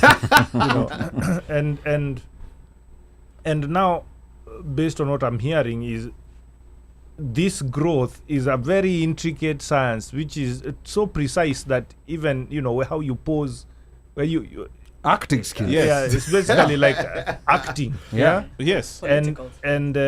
And even more now, there's the use of the word political, where Political. now you even have to be like a politician, basically A hustler. things that people that doesn't occur naturally to people, like their character, their being, how they are brought up may vary drastically than what this mix of actions and whether be it political or be it a set of steps or like you said, getting a sponsor would not naturally occur to people. So then how do you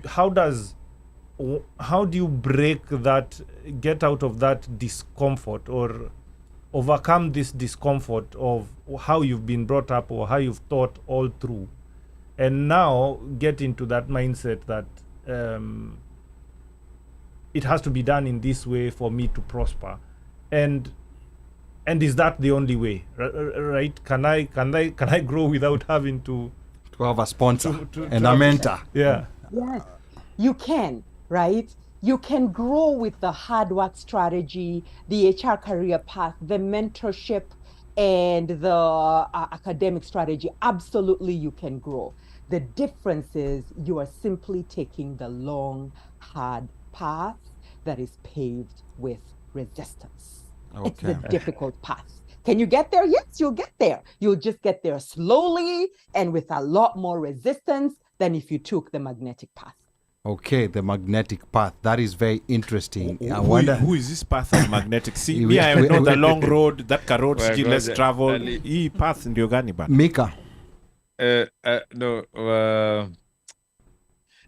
I think when Nani was speaking, Kim, when you were saying about the politics, and when you're saying when you're somebody who's not like been political or you don't know how do you change this? It's quite simple.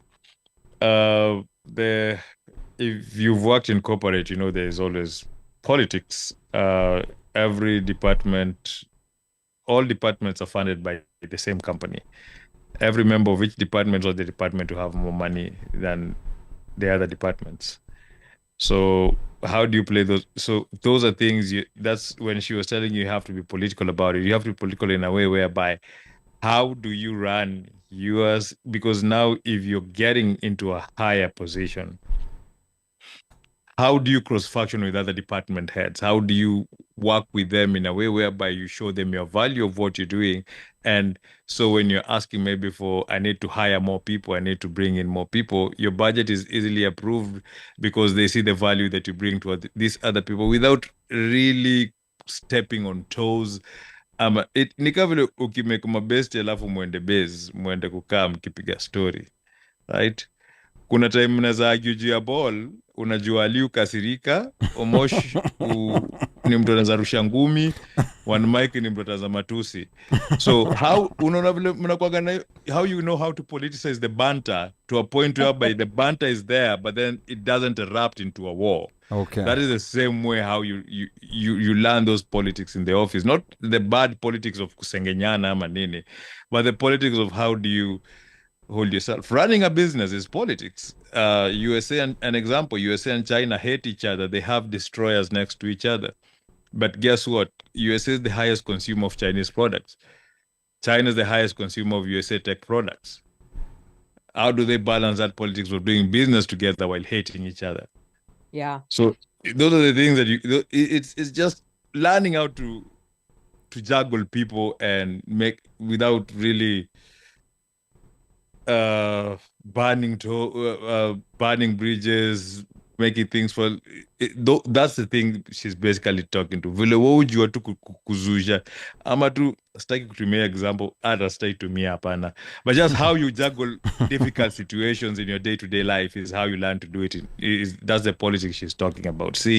Politics here. Hey boss, nani aliniambia jana?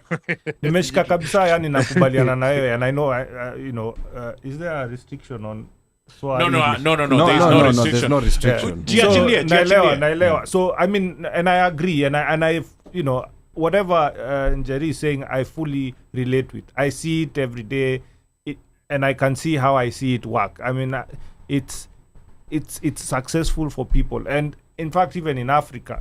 So for those of us who work for multinationals, where you have different bases of the same organization. So, for example, in Nigeria, Kenya, NSA are the hubs, and then Arab-speaking Africa, North Africa, Morocco, Egypt is the hub. So, when you're fighting for an SSA or Sub-Saharan Africa position, you're fighting for it with people coming from those hubs, right? Wow. Nigerians, guys in SA. Mm-hmm. And what you tend to find is that, and I don't know if it's the same across, but you tend to find, for example, like our brothers on the West. You mean Nigerians, in short? Yeah. My brother, what's example The now? gift of the gab. Are and I don't know if they've done Jerry's course to a PhD level. Or, you tend to see that aggression. And it's something maybe to do with the population. There are 200 million plus people. For every Those node, guys there are can 20 schmooze. guys. They can No, schmooze. wana confidence. Ujiamini. Those people can sell themselves to a way whereby you cannot, like they sell themselves, you cannot ignore them. And as Njeri mentioned earlier on, when you're looking for a mentor, you're looking for somebody. And when she said that you cannot talk yourself out of a job and you cannot negotiate yourself out of a job, most of the time when a job is interviewing you, they need you more than you need them. That is why they're interviewing you. Okay. So when you have that confidence and you're selling yourself and you have that belief in yourself, because I will tell you, over the years as I hire people, I look at somebody who I know is, number one, coachable. Number two, I don't have to follow all the time to be asking them, hey, did you do this? Like, we're not chasing each other. We're not kids. We're adults here. Either you've applied for this work because you can work. That's the only reason you applied for it. If you didn't apply to come and chill, you could have stayed at home. So the things which, how you carry yourself, how you push yourself works. And for them, unfortunately, it works for them everywhere. Hata mpaka kwa madem. Akikatia dem mbele yako utapata dem. Where I think Mika has been taking that course alongside with the Nigerians in Jerry's class. Jerry, let's come back to you. I think Mika snuck in with those guys on McAfee. Sorry. Yeah. Let me say something because this is important, right? Yeah. So I'm going to drop this and come on Wednesday to hear this. There are only four components of political skill. And I urge us not to confuse organizational politics or workplace politics or office politics with political skill, right? And political skill is not manipulative, right? Political skill is not about kissing ass. Mm-hmm. Political skill is not about bending over or folding, right? Just so you can be likable. In fact, I remember saying once to Ali, and he was shocked, that a lot of conflict avoiders struggle to get promoted into senior roles. Hey, conflict avoider, teacher, it is me, teacher. Right? Conflict avoider. So, there are four, but let me prove to you that it is not. I'll tell you the other three in whatever, and I won't cover this in depth. Let me prove to you that it's not about kissing ass. One of the four components of political skill is what's called apparent sincerity. What is apparent sincerity?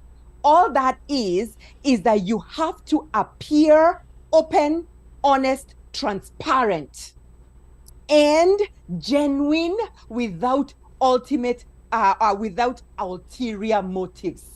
And this is not Jerry saying. This idea of political skill has been studied, intense research that actually shows that people with great political skill get more pay, they're happy at work, they get promoted faster, right? And I'll show you the research on Wednesday. But all I'm going to say is that there's four components of political skill, right? And it's not about kissing ass. It's not about pleasing your bosses or bending over to everybody's will. Has nothing to do with that. Akina Lauren Boebert. Okay. Yeah. Now, the problem with my political skill, or aggression. It's not aggressive. Political skill is not aggressive. It's not aggressive. The problem with my political skill is that I apply it after work.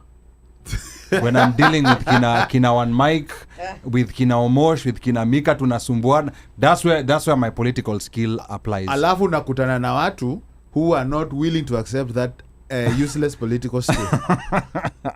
Unachapwa vibaya. Jerry, and I don't know, maybe it's a subject for another day or it's part of the course. A lot of what we are speaking around is growth within the same workplace, right? Promotion, pay rise, etc. One key part, I think, also in Kenya is just getting the right jobs or getting new jobs, right? How am I positioning myself for the next big thing at the next big tech multinational, right? And I know you spoke about the greener pastures as not being an ideal, it might be an escapist solution, which is not ideal, but for us, and having, I don't know how long you've been away, I mean, we've struggled.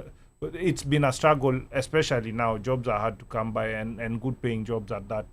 And so everyone is trying to prep themselves for the next opportunity.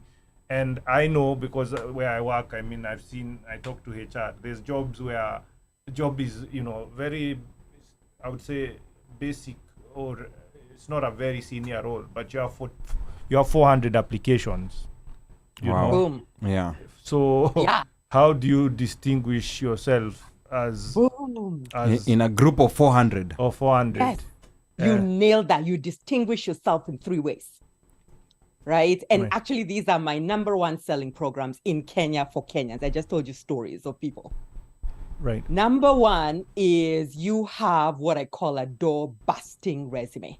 What is a door busting resume? The problem with most resumes that people have today is that they have resumes that speak to and only get them called for jobs that look like what they have today.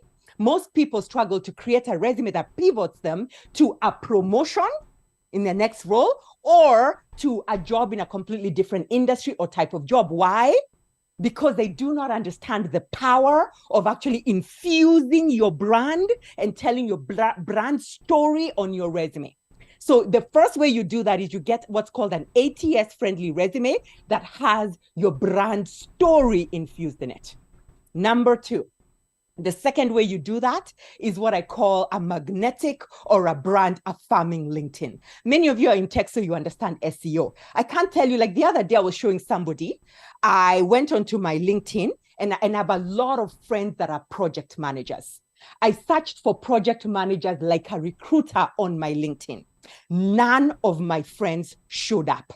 The people that showed up were like my third degree connection. Why? Because people have not learned how to optimize their resume. And I always say their LinkedIn. And I always say this, if you have not learned the power of SEO optimization on your LinkedIn, one of three things is happening. Number one, you're not getting called all the time for new jobs, including in Kenya. By recruiters. Or number two, recruiters come to your page, they look at it, and they say nothing. Or number three, they come to your LinkedIn, right? And the people that are coming to your LinkedIn, even if it's many pings, it's for jobs you don't want. It's not for your ideal jobs. That's the second thing you must master. And by the way, I work with professionals. So I'm talking at a professional level, right? And then the third piece that you must master is what you're talking about. This is my number one program. Like I get a client for it at least every week, is what I call nail your interview. Because what happens in an interview, I'll give you some small mistakes people make. They're asked, tell me about yourself. Do you know what 99% of people do? They list their experience. They list their qualifications. They tell you their career story.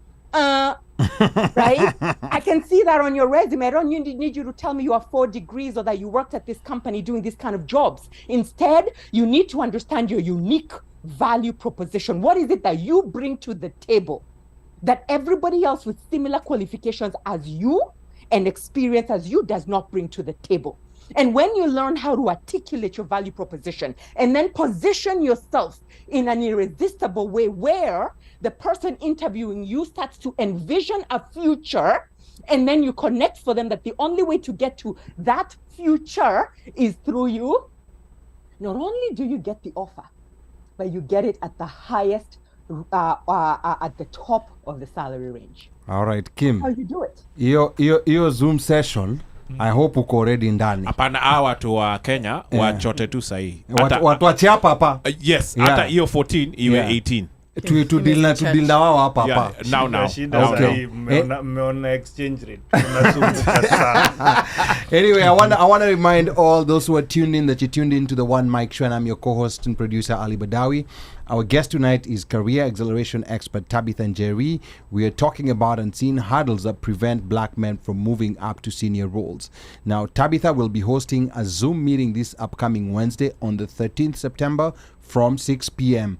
We have that pinned on the comments, and if you can't get to the link, we're going to share it with you. But we have there's a link on the comments that have been pinned. Make sure you sign up because there are limited slots available, and I think Kim has already taken up one of them. So now there's one less slot, and the other people who are already signing up for it. I think Sylvia is going in. She's going in with a different name. and then you can Sylvia's gotten a back door on the Sunday one. DM. Sunday. Yeah. Sunday. No. Alipewa direct. No. Sunday near women, and you can also enroll directly to her career acceleration program at tabithanjeri.com/men. You can just go to tabithanjeri.com to see what else she has to offer. Now, Tabitha will shortly be telling us if she thinks this topic about black men and their careers is important for women. And I like the fact that we also have another woman in the studio because, like, people never really talk about black men and careers that much. Then later in the show, we've not forgotten you. We're going to talk about the fallout of artist Nonini Mgenge True and the Madaraka Festival following a paid dispute. We want to know how Tabitha will handle such a situation for a client, so stay tuned for that. Now, before we continue, I think Sylvia had something she wanted to add. So she didn't finish telling us the other 3 political characteristics. She started with the... She said you have to go Oh, we have class. to tune in. Oh, you gotta go to the class. Yeah, Where's the part? You can't get everything. Yeah. Yeah, No, she was just, Yeah. she wasn't gonna go into them, just like you can't list get them. everything. Yeah, Oh. yeah, but Sylvia bwana wezi kula samaki hivyo bwana washa mkono. yeah. Fika bei. Tabithanjeri.com Tabithanjeri.com, and you'll find all details, or you can also find her on on Facebook, Tabithanjeri, or you can go to the website tabithanjeri.com. Now, before we continue, there was that quick collaboration, Bora Lounge and One Mic Show. Uno Mike, just briefly tell people what this collaboration is about. Where? Mika. Or Mika. Yeah. Kazi yako imekuwa yangu sana. Wewe sasa you came in here na fujo mambo ya wewe. Ulikuja sijui don't Ulikuja be in na my sijui section. ati put some respect. Yeah, Ebu in my tupatie. sports. Aya, Mika, Nini. just remind people what collaboration it is, and just briefly how people can get into that party during this Rugby World Cup season. Mika. All right. So for like we usually do when there's a special sporting event, we get together with Bora Lounge. Bora Lounge is a virtual lounge whereby we do meet with other Kenyans and other peoples and watch the ongoing sports showcase that's currently going right now. It's for the next 7 weeks. Bora Lounge is going to be special dedicated for the rugby. It does open on the weekends for the English Premier League games, but this next 7 weeks, starting today, for the length of the Rugby World Cup, Bora Lounge is going to be open. I think it's going to be 3 hours before every start of the game. So today there was a game already between New Zealand and England. France. New Zealand and France, the hosts, and France defeated New Zealand 27-13. Tomorrow at 7 a.m. we have the first game, and Bora Lounge is going to be open. Remember, Bora Lounge can be reached, or you can get to Bora Lounge through www.boralounge.com. Okay. It's a virtual lounge where you're going to watch the live Rugby World Cup, and you're going to be able to interact with other fellow Kenyans and other fellow people. I believe One Mic, you've pinned the link, the link up for comments. Yeah, we're gonna pin the link too, but it's very easy to remember. It's boralounge.com. If you just go to boralounge.com, all the instructions are there of what you need to do to get to enjoy the game virtually with the rest of the Kenyans. Then another quick thing that I was also seeing now outside the sports is that there's a plan to tax people in the diaspora, Kenyans in the diaspora. Have you guys seen that? Yeah. I think that one, and I could be wrong. I think if you're an if you're going out, if let's say you've got a gig like how those like those Middle East jobs, like boys, yeah, something like that. I think one Mic. No, that's what I was seeing. So according to assisting immigrants, yes. According, it's easier to target the people who are going to the Middle East because a lot of those, that's a huge number of people who go to work in those countries, and there'll be the easy pickings for the government to get from that levy, but we are also fair game. Now, according to the Business Daily, they said all, and the article starts with all Kenyans working abroad will be required to make mandatory contributions to a state welfare scheme if proposals by the Ministry of Labor are approved. The scheme, known as the Kenya Migrant Workers Welfare Fund, seeks to provide relief assistance to migrant workers, invalidity benefits, medical assistance, and survivor benefits when a migrant worker dies. So this is very specific. Every migrant worker will be required to register as a member of the fund before departing the country for foreign employment. Contingency fees paid by private employment agencies will also be channeled to the fund. This is a contributory fund in which the government shall also put in some funds. This is an innovative fund to address the plight of migrant workers. The deduction will be of benefit to the migrant workers, and they would be able to access it in their hour of need. Labor Principal Secretary Geoffrey Kaituko told the Business Daily on Thursday. So this is we've not seen bunch of hogwash. Yeah, we've not seen the actual documents. We've not seen the actual documents because nonsense, they're talking about migrant workers. I don't know whether we qualify as migrant workers because we are permanent residents and citizens of another country. So I don't know whether this applies to us. Wanataka kukula pesa, But wezi. You're still citizens of Kenya, so you're immigrants. You immigrated from Kenya, you've come to America. Migrant workers. I'm not a migrant worker. I don't even like that word. And then mzungu akienda kufanya kazi anaitwa expert. That's a story for another day. Hata mimi sipendi. Okay, all right. You know, the first time I was called an expert, I felt very important. Nilikuwa nafanya kazi ya kifala sana. Okay. Some quick comments here that were coming from. Oh wow, there was a lot of comments that were coming in while we were away. I see Afro-Jamaican here says, let me see. Oh wow, there were so many comments that were coming here. Poleni, we missed some of these comments, but I can see. Washeke here says one of the biggest cause of under sponsorship of black people is lack of black people. I think we already read that comment. Yes. And then let me see. Judy is saying I'm already learning priceless information in the Tabitha Njeri Accelerator class. So Judy is already in. So she's an insider here as we speak. Akondani kama SIM card. Yes, kama SIM card. Safaricom. And then not Airtel. Slay says what are the characteristics of high potential, please? And I think this is something that is going to be inside that class. And then now Afro-Jamaican is pushing back and says it does not always work. You can have all those things and an underperforming white person gets promoted. YouTube.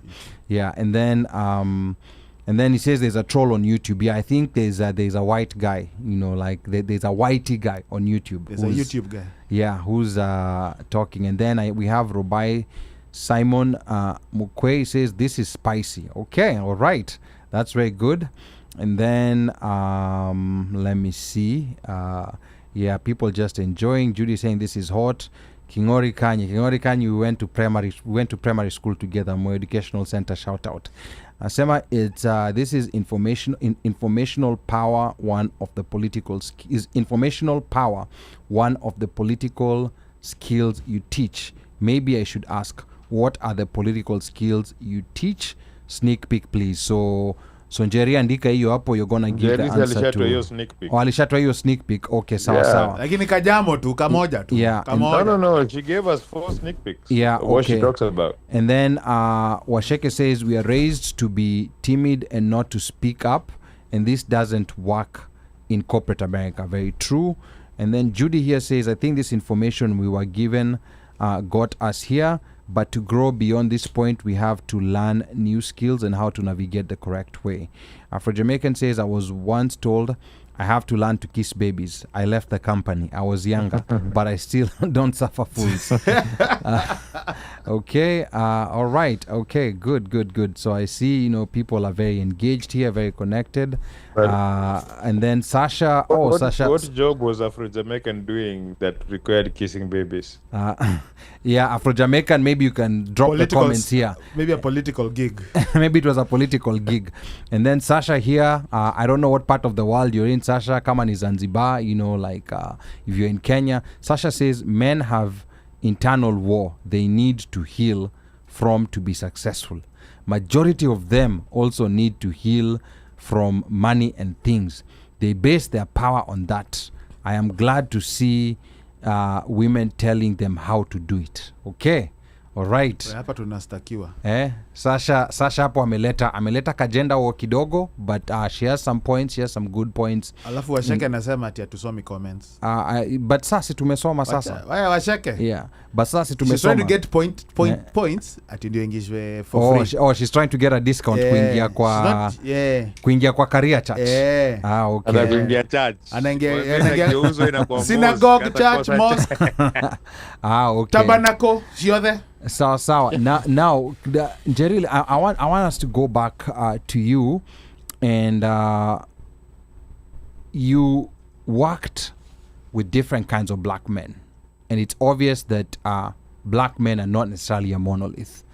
In your work in career acceleration, is there any common differences you've seen in, for example, black men that are born in America as opposed to those black men who were raised in other countries? You know, we're talking about the Kenyans, the Nigerians, and even within these African nationalities, Kim here was already pointing out certain differences. You know, South Africans, Ghanaians.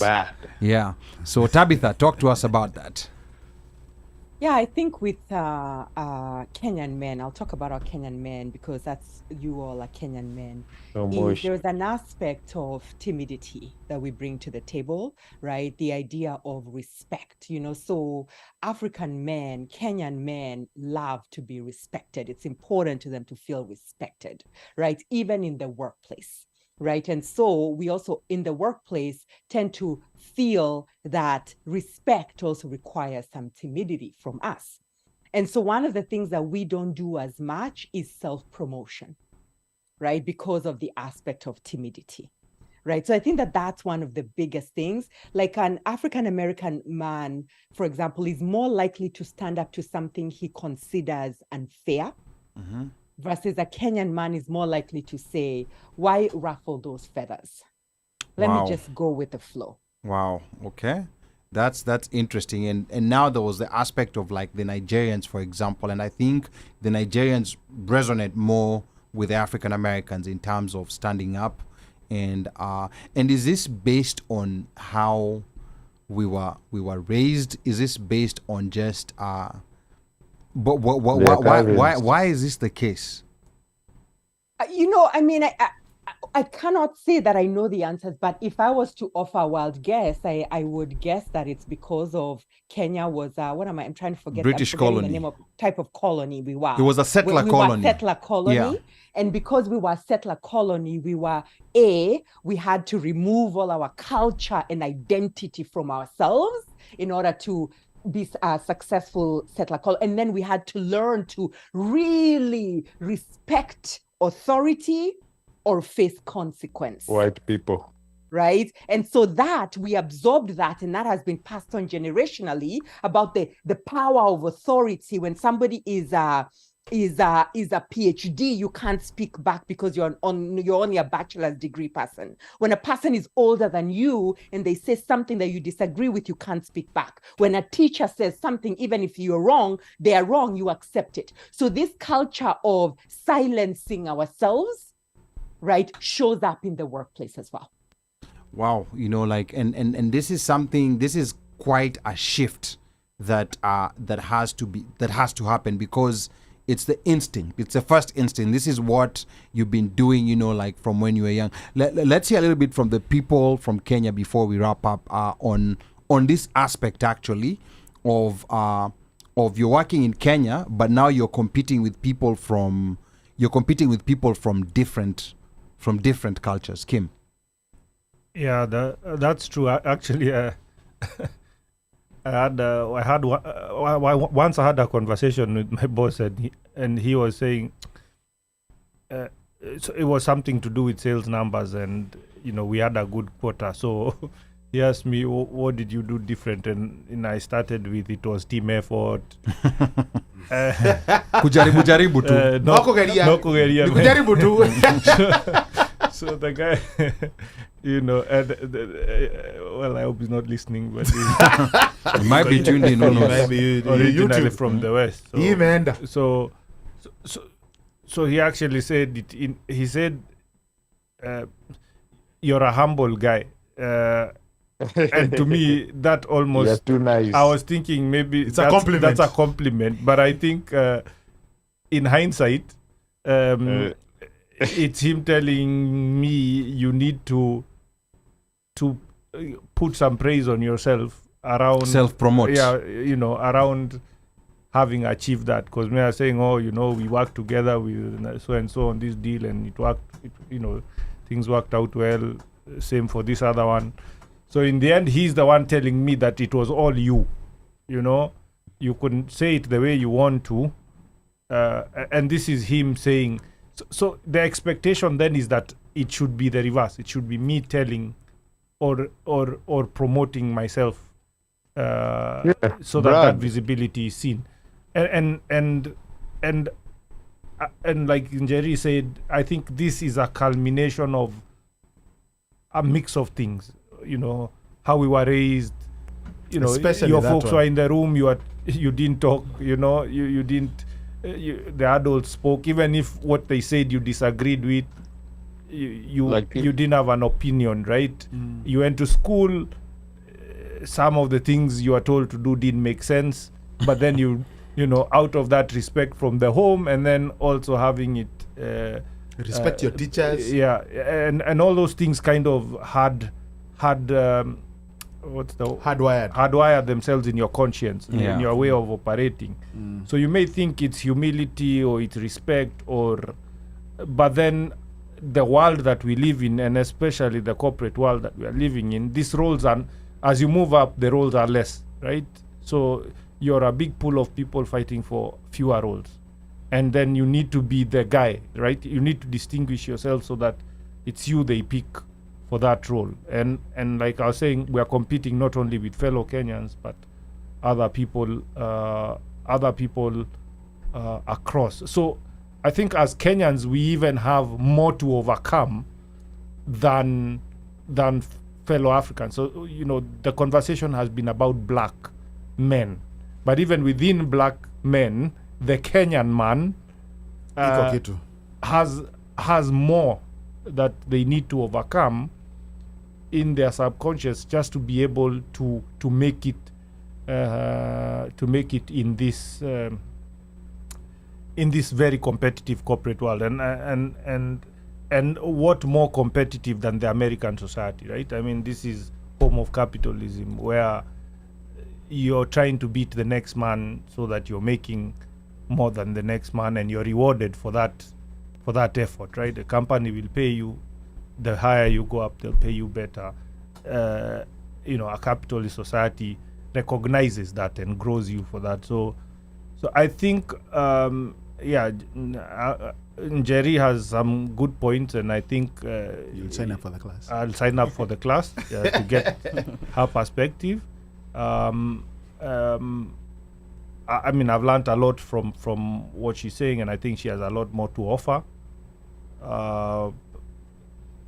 It's something real. Like, we are not competing.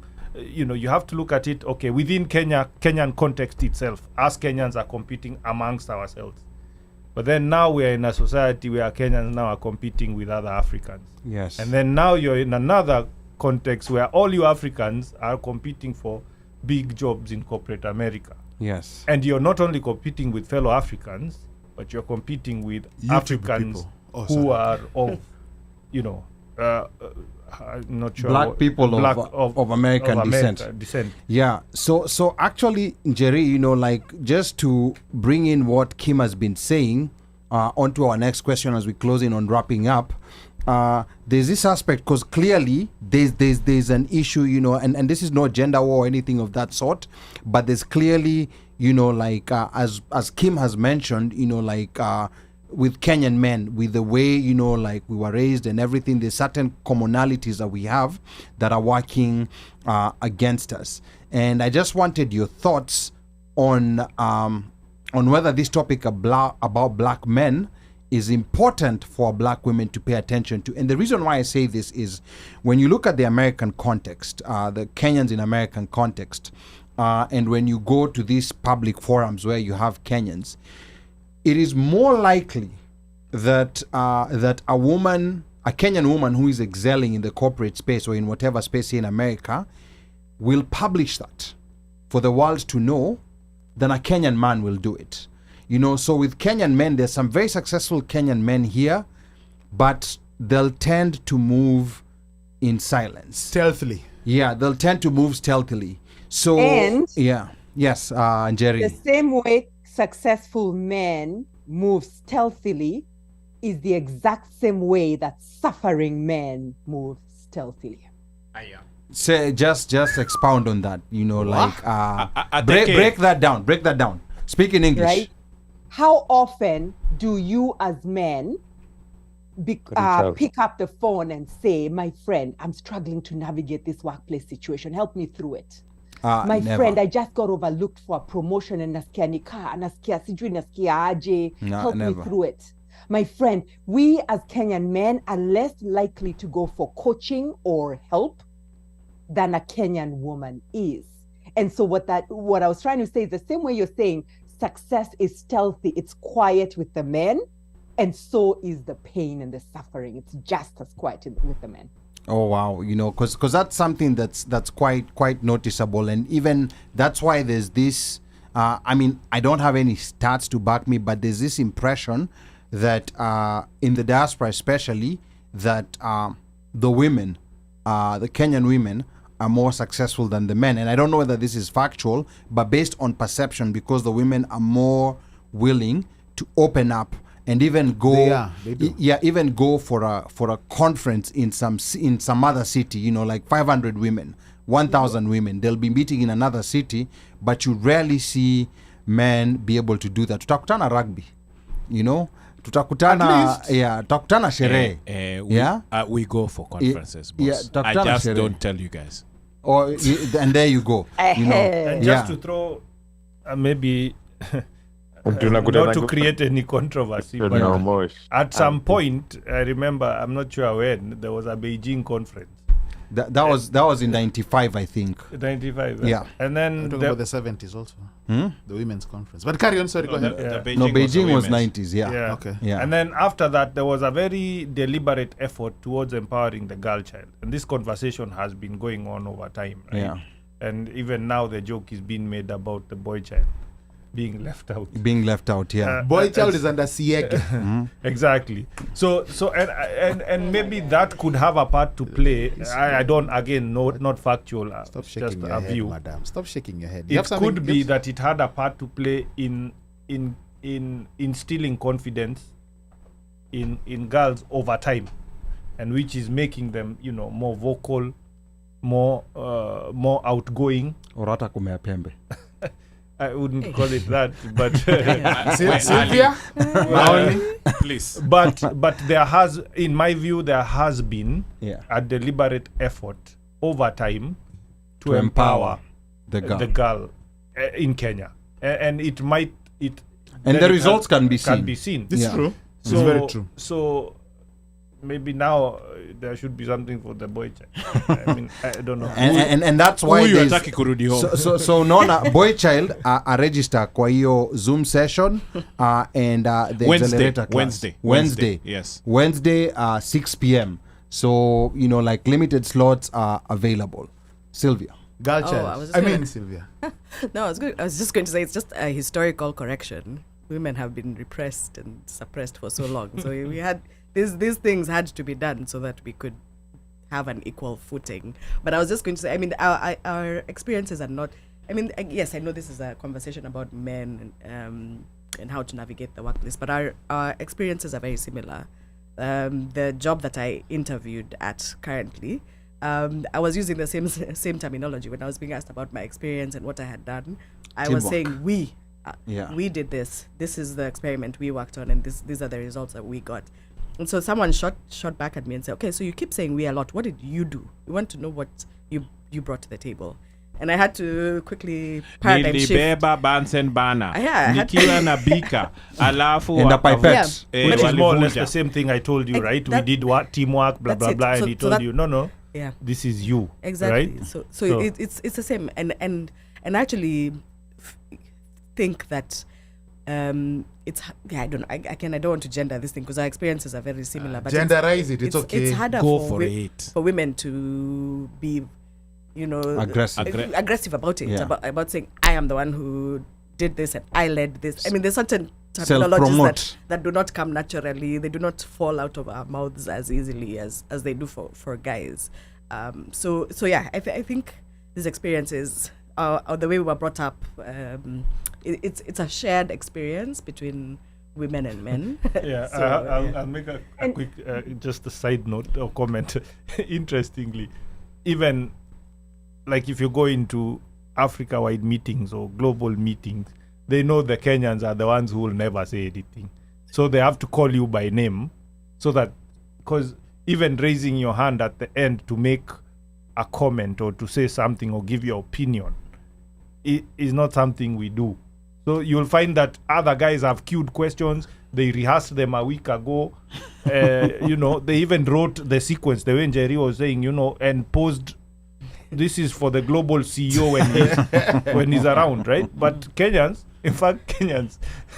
chat is busier than the call. It's because they are chatting on the side saying jamaa anatuambia nini sasa hii kitu tumejaribu na iwaka. I think we humble ourselves into oblivion. And then I am in agreement because I'm that crew. That even at Jobo I don't let me self report. Yeah. I'm that guy. Well, I'm the only Kenyan in our team. Probably only a black guy in your team. In my team, in the team. With another black lady from the islands. But mi nasikizanga tu.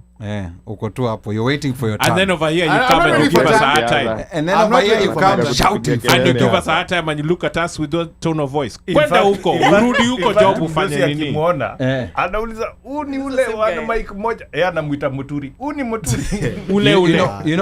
I keep I keep telling people that if my bosses or anyone in the place of my employment ever discovers the One Mic Show, they're gonna say that is a totally different person. You're an AI. This is not AI. Yeah. They will say this is not the guy we know, because I'm at my place of work, I'm known as a soft-spoken guy, and I think I'm soft-spoken. Is that accurate? Omosh? Mika? Karani na miwani, useless. No, but here's the deal. Here's the deal. Like you talked about African meetings. Right now, Kenya is in the process of negotiating a trade agreement with the US. Now, and this is a permanent trade agreement. And now I understand why we get sometimes screwed in these deals. I've looked at the text of the American side, the objectives, because both of you have to come with your objectives, and then you exchange them, and then you try to see where you can meet. When you look at the American language, it is so aggressive, it is so pointed, it is so, like there's certain specific things they want. There's certain things that have nothing to do with trade that have been thrown in there. They've thrown issues like, like how Kenya is supposed to vote when it comes to issues of Israel. And I'm like, what in the world does this have to do with trade? So there's quite a number of things. And what I was understanding is that this trade agreement, because the only other country that the US has a trade agreement with in Africa is Morocco.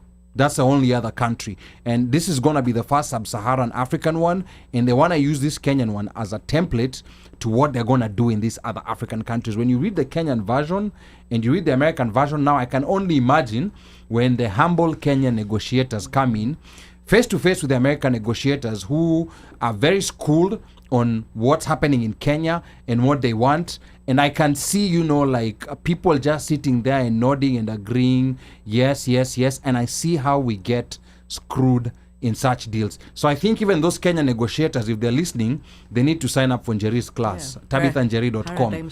They need to sign up for it, because this is how, like a whole population gets screwed, because you have a team of people they don't know what they don't know. Like they're not aware of what they're not aware of. Like, Njeri, I'm going to go to you, then we're going to come to the last question. Njeri. I was just going to say real quickly, that is what Ali you are talking about, where you show up very differently at work than you show up at the One Mic Show, is what's called code switching. and people of color have been known to use code switching as a strategy to cope, right? And as a protective mechanism when they show up at work. What I would say is that we find the most fulfillment when we can show up in our full authentic self at work. And by authentic self, I don't necessarily mean expression like big hair. That's not what I'm saying. I'm not saying you can't, right? I'm saying, who's Ali? What brings Ali joy at work? How does Ali express himself when he's joyful? Why not have that Ali at work? Right. So that's, I think, the only thing I wanted to say. And then Sylvia said something that I wanted I want to close with, which is really important to mention, which is what she said is that we need to recognize that women in the workplace can be over penalized for certain things or behaviors that are acceptable for men. And we can be over penalized by both men and women. It's the reason why somebody could say women make bad leaders because they had one bad woman boss, but they've had 5 bad man bosses, but they don't conclude, right, that men make bad bosses, right? So we tend to over penalize women, right, in the workplace, and it's a fact, and it's something that we have to work on. And then I think that's all I was going to say. Yeah, I think that's the final point. Okay, good. There were some comments that were coming in here, like while we're having this conversation. Let me see. Joan Mwangi, I don't know that I'd already read it. No, I'd not read this comment. Let me see. Let's go back up here and see. I'm going to start from where Afro-Jamaican made a comment. And I think this was in response to what Mika had asked in regards to where he had worked, where he had to kiss babies, but he quit because of that. I worked in a 5-star hotel, and they would hire for color and not competence. So I had no time for them. But my boss would also say I have to kiss babies if I want to get promoted, meaning I had to tell the workers they're great when they were not. Okay, that's Afro-Jamaican. And then let me see. Judith Ruby is talking about Vumilia syndrome, and I think that was just in line with the conversation we were having. And then we have Joan Mwangi, says our sense of self was beaten out of us in the post-colonial education system. So self-advocacy and curiosity was suppressed, which is very true. And then let me see. Washeke says, Joanne, I couldn't have said it better. And this continues today because the education system hasn't really changed. I mean, I don't know if the CBC is addressing this, but we're yet to find out. And then I have Drew Kimani here saying that Njeri do not think... Njeri do think that the white men in leadership expect us to know our place, in quotes, whereas the black men in leadership have resentment based on the history of slavery. Is this why they see though us? Okay. Through us. Okay. Ilikuja na meli. Yeah, I think there was a typo there. It came with a C. No, I think Drew was multitasking. And then Apa Joanna Sema, we have to decolonize our minds to thrive. And then Gasheri says, so let me ask about the thing of what is this guy telling us, Kizungu mob? Is that a wound or at least an attitude that prevents us from really listening or learning? Because that word of Kizungu mingi, like it comes up a lot. It comes up a lot, like when someone maybe is trying to articulate something or someone is trying to explain something, and I'll say this, and not to get political, although we have to learn our political skills. Our president likes saying this. And I think, it may work. Which president? The one president we have only one president. Oh, Biden. Yeah, sorry. Not Biden. I meant the other president. What's his name again? I'm forgetting his name. Atizaka. Oh, yeah, I know. I meant President Trudeau. Oh. Yeah, President Trudeau. Yeah, he likes using that word. I think it does well, like in exciting his fan base. But I think, like in the overall context of things, it doesn't help that much. But back to you, Njeri. Yeah, no, I think I'll just answer Drew's question and just say there is unconscious bias all the way through, right? Conscious and unconscious, us against others, others against us. And it's about learning how to navigate through that, right? And when you spot it, what do you do about it, right? And here's another interesting one. One of the biggest challenges that Black men face that they're not aware of is workplace bullying. Okay. And I'll give you an example, right? Because sometimes people say, me, I'm not bullied. Let me give you some examples of workplace bullying. Let me give you a couple. And I'm sure some of you will say, I've experienced that. Oh, mush. Right? So, for example, this is when this happens routinely, not a one-time bad day. Like somebody deliberately excludes you from emails, from meetings, or certain activities that you should be attending. Okay. Give you another example, right? A person routinely takes credit for your work. Give you another one, right? A person criticizes you harshly in the presence of others, routinely, right? Or I'll give another one where a person is routinely given assignments or that are unreasonable or unfavorable, right? In what seems like an effort to frustrate you.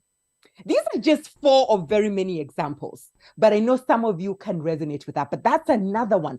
How do you deal with workplace bullying that is not necessarily legislated, where you can't clearly say that this is a factor of my race or my national origin, but you're experiencing this in the workplace?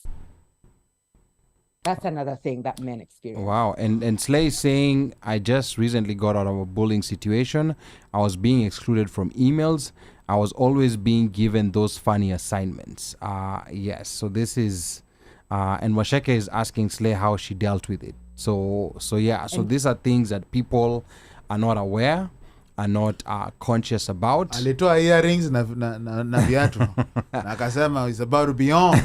Yeah. So I think these are some of the things, like Tabitha is going to be teaching in a class on how to navigate such situations, because these are the small things that tend to frustrate you and tend to work against you. And then here Slay says she documented, and once she had ducks in a row, I went to my manager with the facts. Okay, all right. So yeah. So now, before we let you go, Tabitha, we're not gonna let you go easy. On the media this week, we've all seen there was an issue with Genge artist Nonini that he brought up about being lowballed in an offer to perform in next year's Madaraka Festival here in the US. Now, Nonini posted the offer in public for the whole world to see and detailed his discontent at the low offer he got and said it was disrespectful.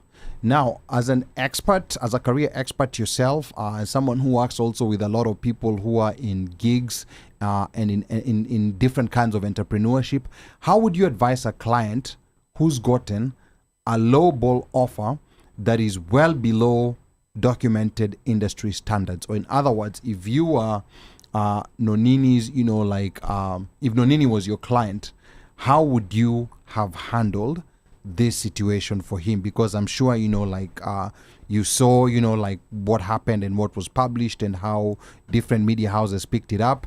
How would you have handled this situation where there was a clear, lowball offer? Yeah. This is what happened to Nonini is very common. It's very classic. And the first thing I would say is don't take it personally. Because when you take things personally, you completely remove your ability to effectively negotiate for what you want and to effectively handle conflict. Because there's 2 things there that have intersected: conflict management and negotiation. So if he was my client, so let's not even talk about him, right? If anybody is my client, right? You know what gets you angry? When you're stuck on your position. My position is that I deserve to make $5,000 a month. So when you offer me $1,000, I'm insulted, right? That's my position. Now, the other person is saying their position is, my position is all I'm able to offer you is all that I think I should offer you based on my financials is 1,000.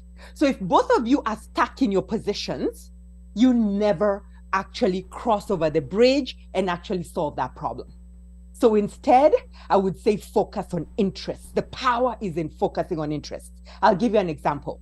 Instead of getting upset that you only offered me 1,000 a month when I deserve 5,000 a month, I would instead ask myself, what are my interests? What are their interests? Like in this case, I'll make some random examples. In that case, the promoter's interest is to get a lot of people to come to their events and make a shit ton of revenue and get publicity from it. I'm making it up. So the artist would go, okay, that's their interest. Then they would sit back and say, what is my interest as the artist? My interest as the artist is to perform to as many people as possible, make a shit ton of money, and get publicity. So when you take those two things, when you shift away from positions and you look at interest, then you start to see, where do our interests merge? And then now, instead of just being upset and stuck and frustrated, I can curate or create a plan, a negotiation that ties directly to that other person's interest, taps into that magic of what they want, their interests, and then bases my negotiation on how, here's the power. If you pay me more money, you will achieve your interests. Wow. You know, but here's the deal, Tabitha. When and anger is a human emotion. Haro, atiatia. Kweli nilikuja na meli. Anger is a human emotion. Anger is a human emotion. So is hunger. My issue here is when let's say like I'm expecting, my expectation, my value is maybe $200,000 a year. You know, like I'm negotiating for a job. That's my expectation. But then I get an offer 50,000 or 50,000, you know, which is very far, you know, like now this offer has been anchored at, that's the starting point. And I think the anger sometimes comes to someone feels, even if I was to negotiate this to $100,000, it's still very far off from where, you know, like I wanted to be. But also add the aspect of requesting or wanting the 200, let's say, is not, it's also based on experience. Because you have been in, let's say, you've been in IT. Yes. And you have been, let's say, like Omosh or Mika, you've been in DevOps for a certain period of time. So there's always that, like, I've done DevOps for a minute. You can't be offering me 60. Yeah. Right? I think there's also that aspect. Not only just, you know, you want 200,000, but even with the 200,000, I have this much experience. I'm pulling this much. I'm bringing this amount of years experience in DevOps. Yeah. I think there's also that, because there's also that one of, you could see that tussle in terms of, you know, how long, even to the point where there was the name legend was dropped, Jerry. Yeah, and Jerry. So here we're talking of a situation where, you know, like it's not like it's a low offer. It's a lowball offer, which is on this other extreme end, where you feel like it might just be better to burn the house.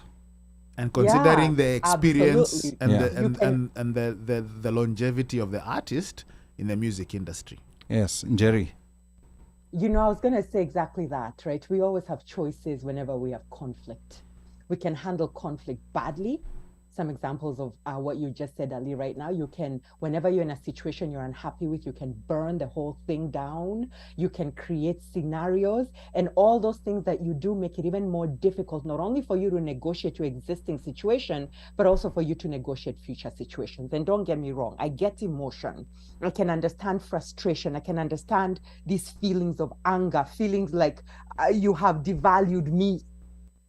Like who can you see me? Umeni offer me, Jerry, you come to me and told me you want to pay me $100 an hour, right? Like, do I look kwani $100 ni nyingi? $100 I was gonna offer you 50.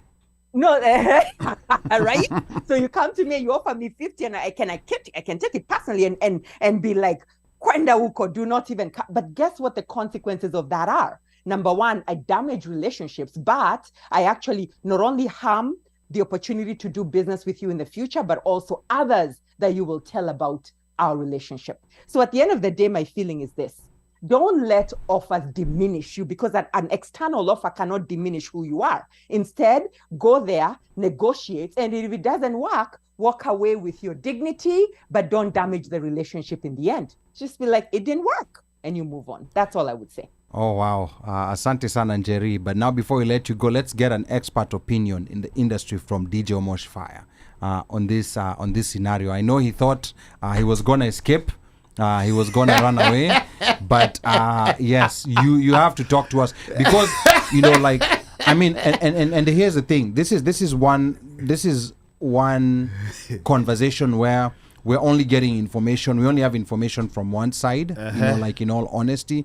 We don't have it from both sides, but we just want to hear maybe Omosh's perspective. We do. Yeah. Kufa makanga, kufa abiria, kufa tanboy. Yeah, because this is something that's gonna affect, you know, like the industry here in the diaspora. The Kenyan music industry was on that stage where it had lagged. It's kind of taking off after the pandemic. And then now this happens. So it's something that's an industry issue, and we feel like it would be unfair for us not to touch on it. So DJ Omosh Fire. What? Ali. Talk about throwing somebody under the bus. Okay, now A Kamba bus. I don't even think this is a Kamba. He is what's that? Mbukenya. Yes. So okay, Nonini put it out there. You know, he actually put out his contract, or should I say offer letter, which had an amount in it, and he never accepted. Yeah. And so his thing about it was, you know, and I guess I'd say we have insider information or other things that came out subsequently.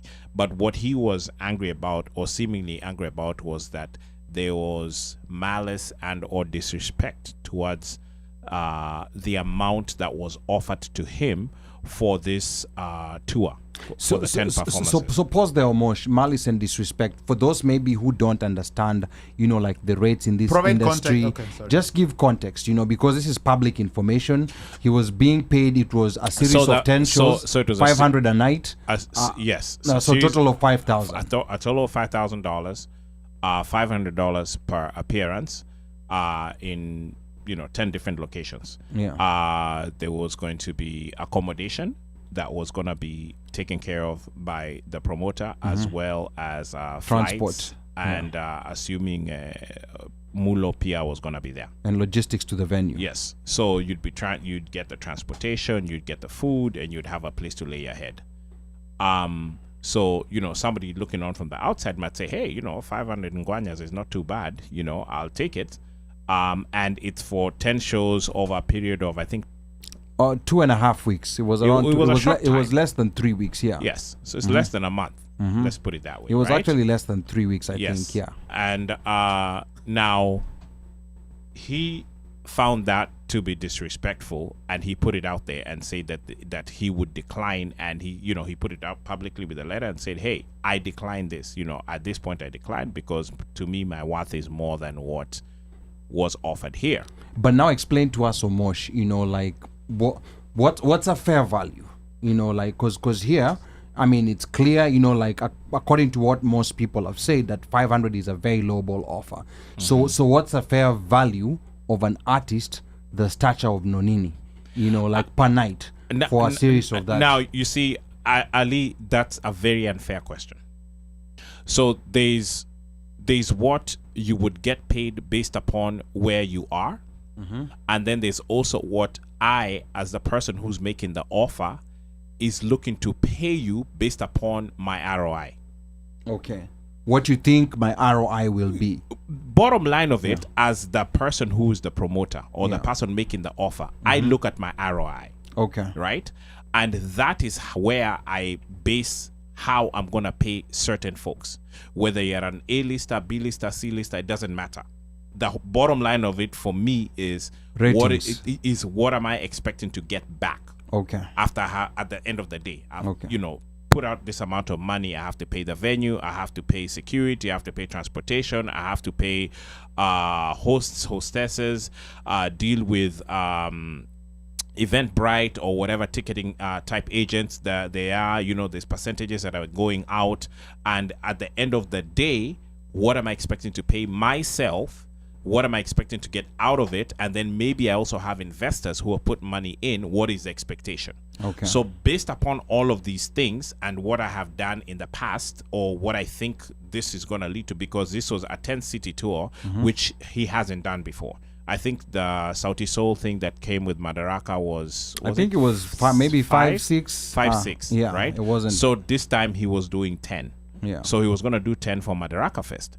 And the thing about the Madaraka is that, Sauti Soul has now put them on the map outside of Seattle, where they basically had been doing a lot of shows. Like the last 10 years is really 9 years, I'd say he's been really set and doing things in Seattle, Washington. Okay. And so now he was going to hit certain cities. And the cities were, mainline cities, where you're going to make money. Yeah. So what is not coming out of this letter, what we did not see that was coming out of this letter, was things that happened in the background. There was some back and forth. There was some negotiation, or there was some, counter offers and so on and so forth. And both parties did not come to terms and agree. But at the end of it all, it seems that, and going back to what Tabitha was saying, is that there may have been emotions that came into this, which is why this was put out there. But also, it could also have been a tactic to say, hey, look, if you're thinking of coming to me with Ofaya Sotano, don't even think, because I rejected this chap. And this guy is a reputable guy, and he's been doing things, and he did a pretty successful tour with Sauti Soul all through the US, and so don't even think about it. So ili iwe funzo kwenyu na wengine kama wewe, do not attempt. Yani kivyo jamaa kamani iwe funzo. Correct. So don't even come with $500. Okay? So, and if we are starting to negotiate at $500, it's just not going to work. Okay. Whether you're giving me accommodation, you're bringing me and my family, and we're sitting 5 stars, it's not going to matter. You have to come to me with something different. And that's okay. That's well okay. That's done. For an artist like of Nonini's stature, and again, someone like me knows about Nonini, but what about that 25-year-old or that 22-year-old who pretty much right now, they're the ones who are going to the concerts, they're the ones who are doing the Afrobeat concerts, they're the ones who are doing all of these things that people are going to every single day, kina Tiwa Savage, kina Davido, all Burna Boy, Beyonce, and so on and so forth, right? That person may not necessarily know of Nonini. They may know a couple of his songs, but they may not necessarily know of Nonini. So his value then meaning back in the day, was higher than now, because he's not somebody who's they see mainstream or see every day and or hear his music all the time. But the main audience that's going to be coming to this is going to be of those folks who don't necessarily know about him. And so he's not a main act. He's not somebody, he's going to be a filler, for lack of a better word, or he's somebody who's supposed to prop up whoever the main acts are, or they could be a number of people who are at the same level as him. Maybe you get like 4 or 5 of them, and collectively you're able to run a tour. Yeah, it's larger than the sum of the parts. As opposed to having one big headliner, and then you have like small, pieces that are doing things here and there. Okay. So again, wherever the negotiations broke down, because that's what it comes down to. The negotiations broke down. That's the bottom line of it.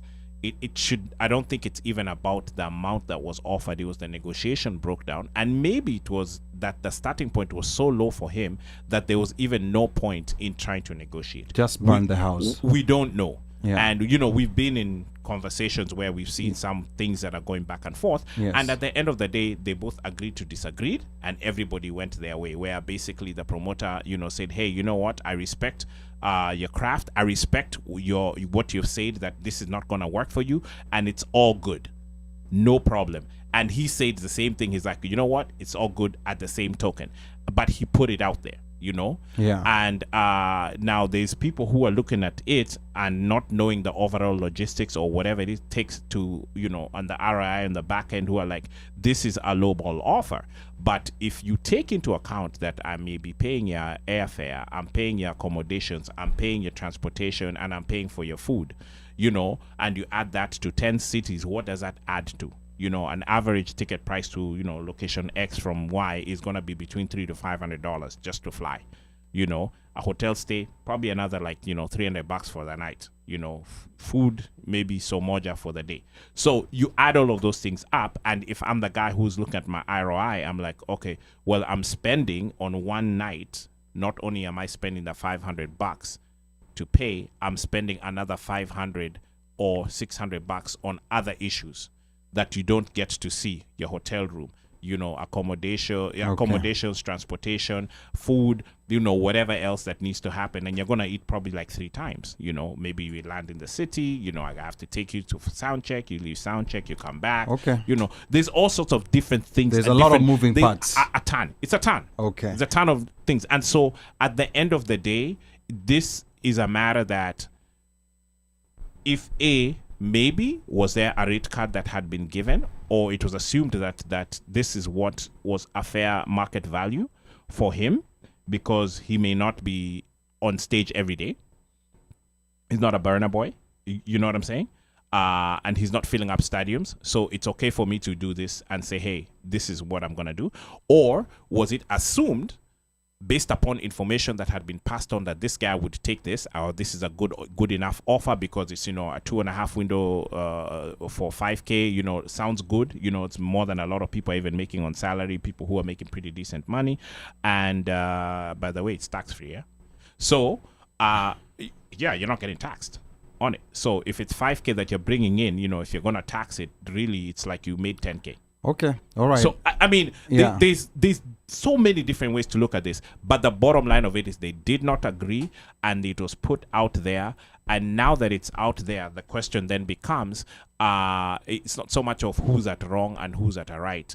Is like, is this the best negotiating tactic? Is this the best way for one to negotiate? Should this have been put out there? Some people may say no, it shouldn't have been put out there. It should have been between two private people like it was originally. And if you agree to disagree, it's fine. You move on. You know, it's business. It's not personal, and you move on. And maybe he personalized it to the point where he's like, okay, you know what? This guy should know better. With all the work that I have put in, you know, and there's also that aspect of Genge is now Grammy. It's now a category in the Grammys. It's a Grammy category. Yeah. And I do have a song right now that is a Genge, that's a track that could potentially be nominated. Submitted for nomination. Be submitted for nominations. So I potentially could be a Grammy nominated or not artist, which means that my rate card moves from Iyo Sotano Mesema to 2,000 or 4,000. Or even more. Correct. Yeah. Just the fact that you can put that in front of your name changes the game. Okay. All right. Good. So I think Nonini here is playing the long game, and you've given your very nice politically correct answer. I wanna go to Mika real quick. You know, on his thoughts about this. Mika tachoma bana. No. Just 1 minute, and then I wanna you know, like end this with Njeri on whether this is as a negotiator, whether she feels, you know, like such a situation can be reconciled. Mika, if you're still there, I'm not sure if Mika is still there, you know, just give us your quick thoughts on kulala. Amka kama ulikuwa umeenda kulala. Just give us your quick thoughts on what Omosh has said, and just this whole thing, because, you know, it's been difficult for us, you know, we talk about entertainment all the time, to just ignore this that has been all over, you know, and this is, you know, like a big festival, Madaraka Festival, that started, that got popular this year, and this is for the Madaraka Festival of 2024. So Mika, very briefly, usikuwe long-winded kama Omosh. Omosh spoke for 20 minutes. I agree with Omosh and what Tabitha said. Like, most likely that post was fueled by emotion, right? Even if there's things that happened behind the scenes, there were some disagreements and everything. The fact of the matter is that if I'm looking at you as a businessman and I want to hire you, I'm scared of you, right? How sure am I that you will never. We might disagree about something, and then you air out my whatever business deal or whatever business I'm doing with you out in public. Sonko. Yeah, there's some things you don't do such like this. This could have been a phone call, or this could have been a pure ignoring thing. Ignore it. I get it. It's a low ball. At the end of the day, your value is your value. How much you value yourself is your value. Somebody who wants to get you has to reach the asking price that you ask. That's totally fair. We agree with that, right? Yes, yes. I mean, we certainly do agree with That's, that. Yeah, we agree with that, right? So, and then the person who feels that this is how much I feel your value is to me, and then you negotiate. If you can't negotiate, you disagree or negotiate, you move on. Even people don't need to know that there was an approach that was made. If it's known, why is it being shared? Does it make sense? Does it push you? Does it improve any of your businesses that it was known that there was an approach that was made? But then when you fall out and then you bring this to social media, and then the tone that you bring it with on social media is not a tone of you trying to negotiate. Not negotiate like you trying to educate or anything. It's a tone that is condescending in some way. It's bad for business. Okay. All right. As much as you're trying to say how good you are at business, how you want to be respected as a businessman, you lost respect as a businessman. Okay, and to be fair, like I mean, right? We are gonna get Nonini. Nonini is a friend of the One Mic Show. We are gonna get to hear his side of the story directly, and hopefully we're gonna also hear from Simon of Madaraka Festival. And before I come to you, Jerry, it's also fair to say that the one like response that came from Simon, I don't have the specific words, was that he went and posted a comment on Instagram where Nonini had posted this and said that said something to the effect that someone else will accept this opportunity. And Uno, if you can maybe find it and maybe just read it exactly the way it was written so that we don't misquote or anything. That's the only word that came out of Simon. And Jerry, now before I come to you, for me personally, I'm the conflict avoider. I'm the kind of person who doesn't like seeing this kind of things happening. Type C. So I'm one of those people who would want to see this, like get resolved in an amicable way, despite the fact that a house was burnt. So, Jerry, as you give us your views on this, just tell us: are there situations where burning a house can be a good negotiation tactic? And if you are the conflict resolver or the one who's tasked with moderating this to try to make both sides feel like they won or give a win for both sides, what exactly is it that you would do in such a situation, Jerry? At the end of the day, are there times when burning the house down is the only solution? Of course. But you have to be sure that when you burn the house down, because I've done it too, you have to be sure that the outcome that you will get, right, will be worth, right, burning the house down, that it is the right strategy to get the outcome. So I think I'm just going to say this in summary, right?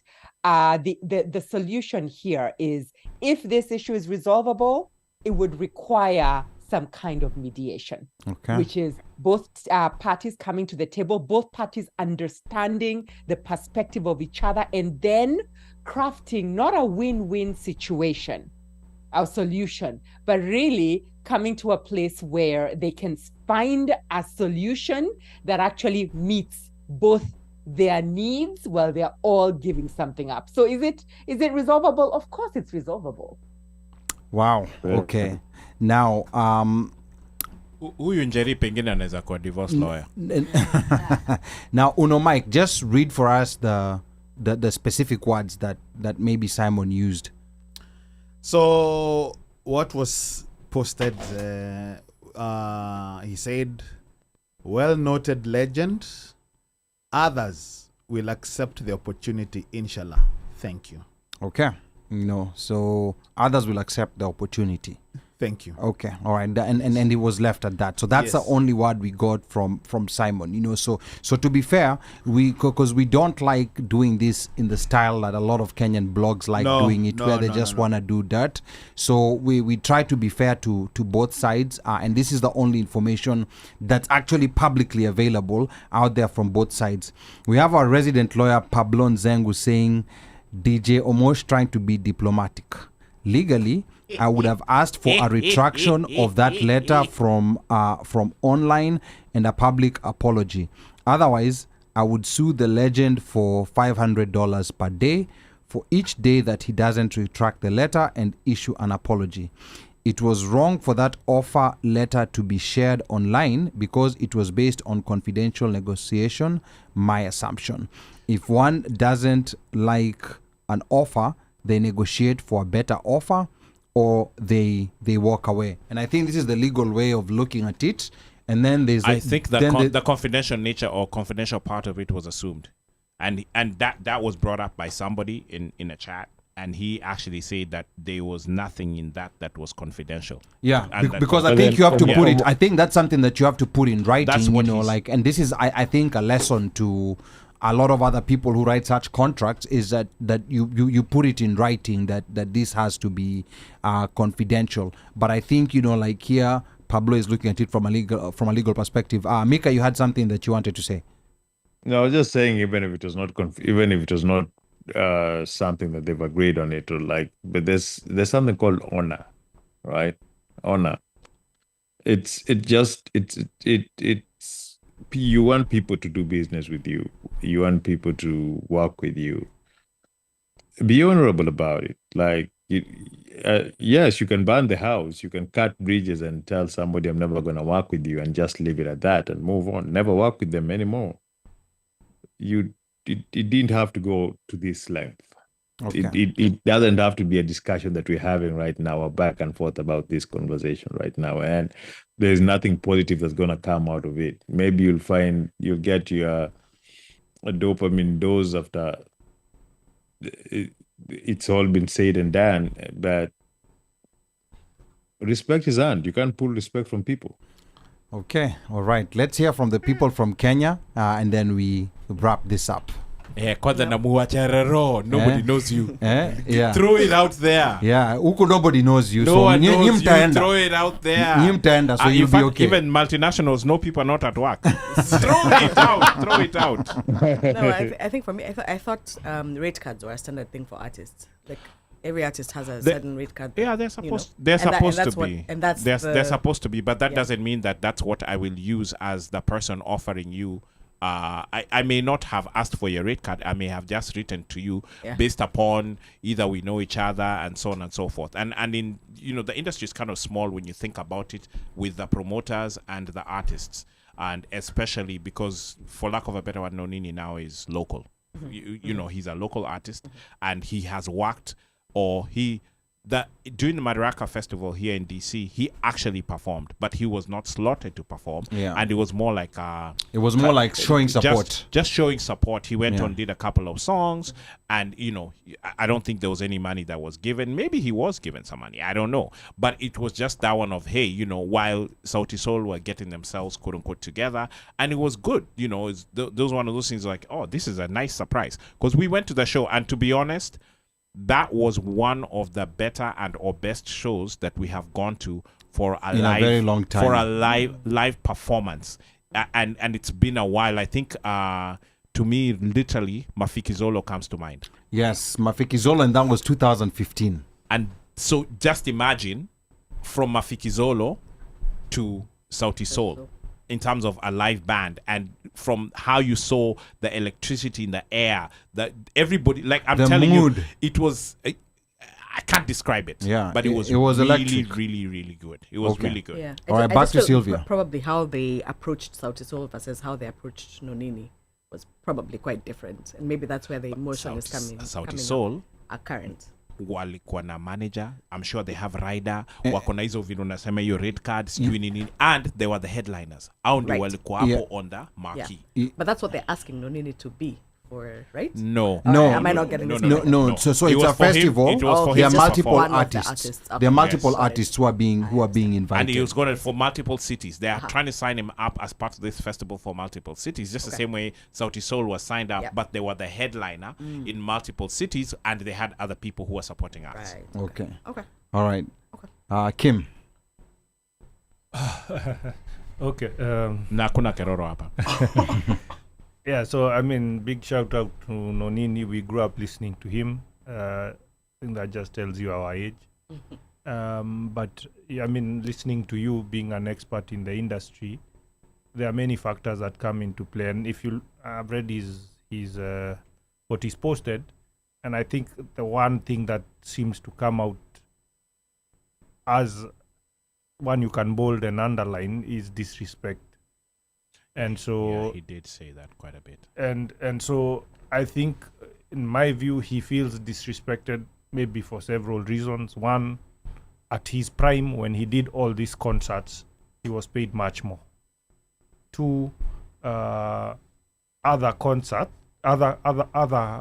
performers who he may compare himself to were probably offered much more. You mentioned Sauti Sol, etc., etc. And maybe in his mind, then that's the benchmark of his worth. Maybe not exact, but within the range.